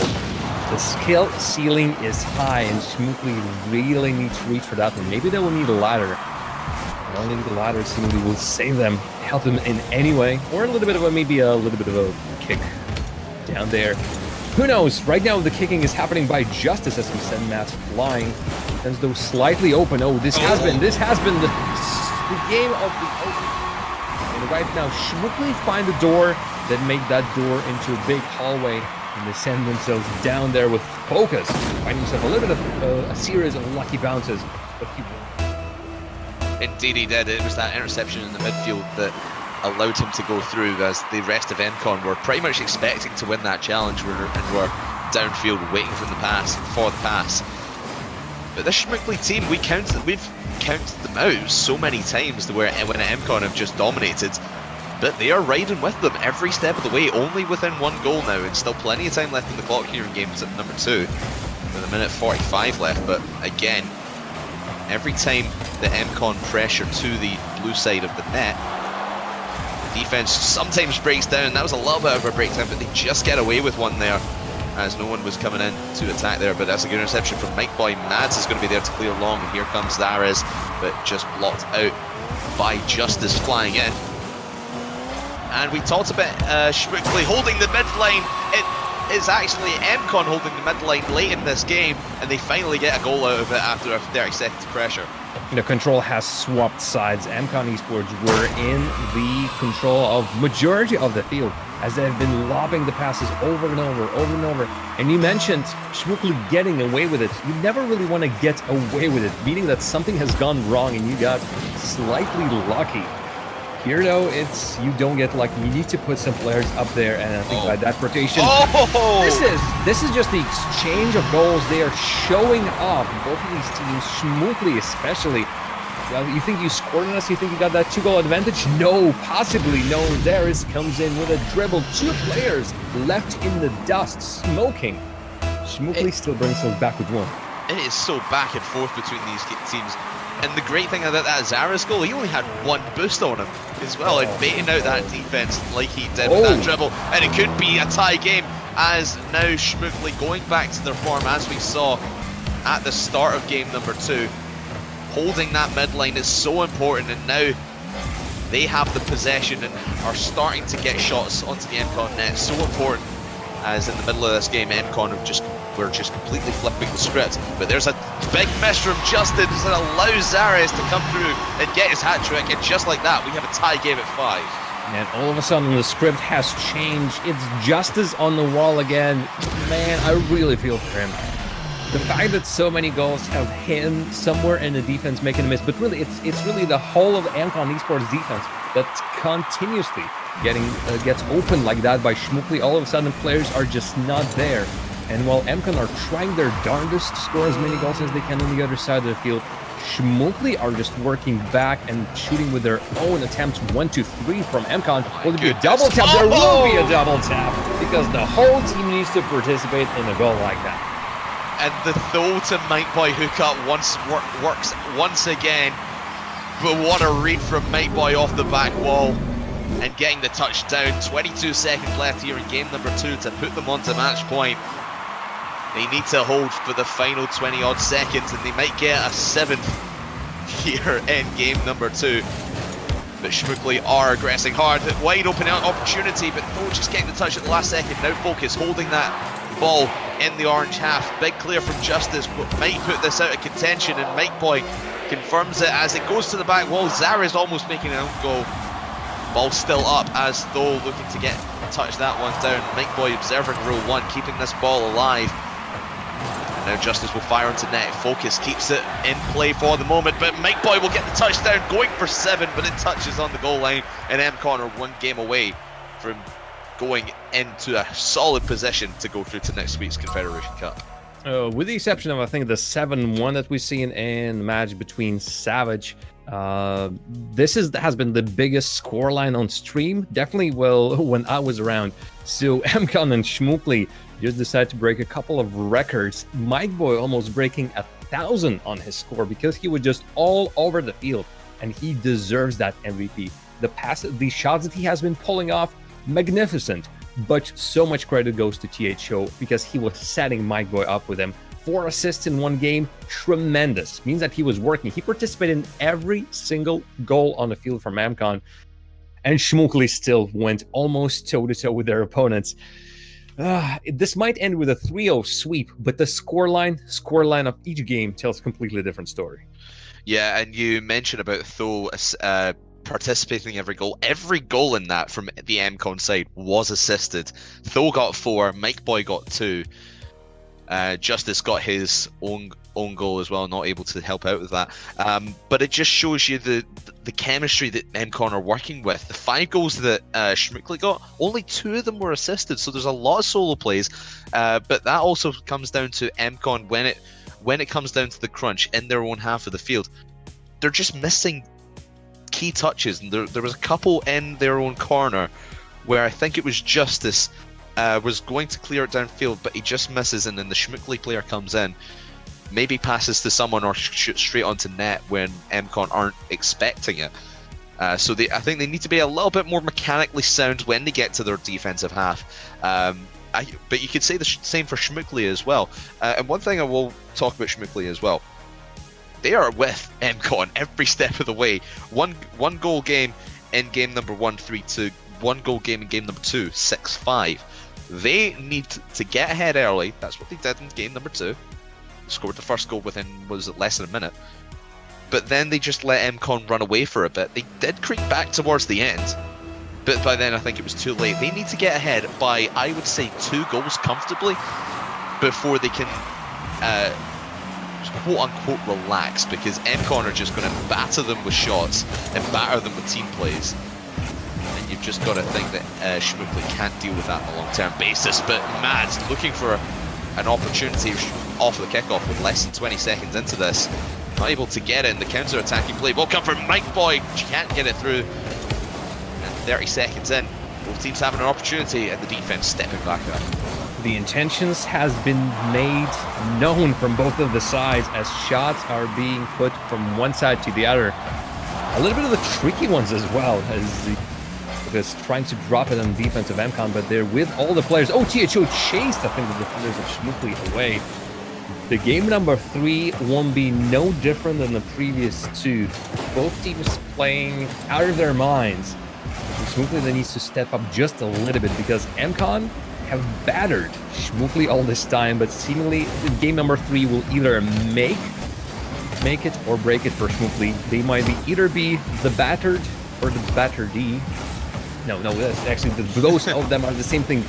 Anyway, MCon Esports, I get a feeling they will completely deep fry Schmuckli with their attempt, because so far they have been tremendous. Oh man, we need to put your jokes in the fryer, because they're just not bad, my goodness. But yeah, like you said, Schmuckli do need to play a little bit more defense. A minute and a half it's come and gone, we haven't seen a goal yet. Here comes Focus from the sidewall. Can't get it, but it's a wide open opportunity for Mike Boy downfield. Mads decides, it's not worth it, I don't have boost. And what did we say about the defense? These guys cheating so far upfield. We're expecting Focus to make that touch, but a great interception from Justice and puts it for Mike Boy, the wide open counter-attack net. Yeah, Schmuckli supposedly expected the ball going somewhere on a really weak shot off and so close to them that they will be able to touch it. There's a pile of players, and Mike Boy straight in the center can get the goal. At least he really threatens the net of Schmuckli on that one. Schmuckli's attack really needs to be slightly wider and slightly much farther away from the net on that attempt. They can't just hope Focus or someone else from Schmuckli will put it in the net off that angle, while themselves being so close to that goal line, basically almost on the same line as him. Again, these infield passes from MCon are throwing questions at the Schmuckli defense, because they're just about answering them now here in game number 3. But we are seeing quite a few double commits. There's another one from Mads, and I believe that was Focus. Could potentially be Zares, but it allows MCon to push further upfield. Play a little bit more aggressive, a little bit more pushing. Schmuckli need to spread MCon out a little bit more, get them one-on-one, prevent those infield passes before they are made. Here comes Mads over the top. Justice rotating back, and Focus will put a little bit of pressure on, but that one's going to be wide open. That was right on net, but Toad takes it away. Doesn't matter, because he can score from the back wall. 2-0 to MCon. I want to get the training packs that MCon Esports are using for those double taps, because either they have practiced them for hundreds of hours, or they're the best double tap packs I've ever seen. It's just so easy. They make it look so easy. Every single time they're on that back wall, just drop it, no biggie, straight into the net. MCon Esports, anyone who's playing against them next week should be aware, never. I mean, telling you, never. Even Just is now feeling it and trying to drop one himself straight on Schmuckli. But you never allow MCon Esports to get any of those double taps happen. Well, like we said, the only loss that MCon have suffered in this confederation, this corporation clash, was against probably the top seed in Scorpio Tech, which is XL Esports, and that went to 5 games, for goodness sake. So these guys right up there with the top level of Rocket League esports players at the moment. These guys are going to be ones to watch going in, possibly into next season of the Rival Series. Now they're here in the Neon Dream, and the touchdown again. The Mike Boy Tho connection is in full effect once again. 3 goals down and 1 minute left. MCon well on their way to the top 2 spot. THO with a little bit of a steal on that one, but it was pretty much all Mike Boy. I don't think Schmuckli expected Mike Boy to get a connection, let alone get a connection that sent the ball straight down to the net. But in the traditional sense of things in this game, Schmuckli finally get one back, and quickly after kickoff. That's how we got those 11 goals in the previous game. It was I like the exchange of gifts, but instead of gifts, we were exchanging goals one with the other. For Schmuckli, though, this might be a tad too late. Last minute, they haven't really been known to scoring several in a quick succession. Remember, you said those 2 goals they needed to score, 3 goals they needed to score. This is even worse. Oh, that's gotta feel bad, man. You see Mads just rotating in. I thought when the camera went onto the goal, I thought Mads might have been AFK, but no, he just spun his car around on one spot and was just lost all his momentum, not able to get to that ball in time. Probably didn't even see it coming. 45 seconds to go, and Schmuckli were here every step of the way with MCon. We've mentioned it so many times now. Falling away here in game number 3, where they had so many opportunities to win the first couple, and another miscommunication, as Mads probably had a better shot on that than Zares did. Could have got a team play going, but it's just the communication again. There's another pass in the middle from Focus, but Zares way too far up to get to that. And out of boost as he wanted to rotate back, but now a hook up here for Mads to Focus. Not able to accurately get onto net, but in the end, it probably doesn't matter. MCon dominated start to finish. Little hiccup in between, but they are on their way. They get the win over Schmuckli and are in a better position to claim one of those top 2 spots to get to next week's Confederation Cup. The things we've seen from Schmuckli, those passes they've been trying to pull off, I would call them promising if it will be at the start of the series, but not if they were in the last 30 seconds of the game that Schmuckli were already trailing by 3 goals. And even then, it didn't look like they were exactly practiced before. They just trying to force them, and by that point things were just falling out of the hands for Schmuckli. MCon Esports finally stumped the foot down, saying none of these close score lines anymore. We will get to you. And Schmuckli still fought well. Their shots were mostly on target, but never enough to threaten the net of MCon as well. That one last proper attack that we've seen was that miscommunication between 2 Schmuckli players, not making sure who will shoot it. And by that point, MCon had enough time to put 2 players straight in the way of that. MCon Esports, despite being second right now, are getting their chances pretty high up to go through it. Unfortunately, their next game is again Reason Gaming. Reason Gaming couldn't properly play last week. This week, they have a really slim chance of getting into the top 2, but I think finally with Reason back, it might shake up the final standings of this group just a little. Reason are a tough team to go against as well, and especially coming off the back of the performance they put in at the G-Fantasy Elite Series finals last week.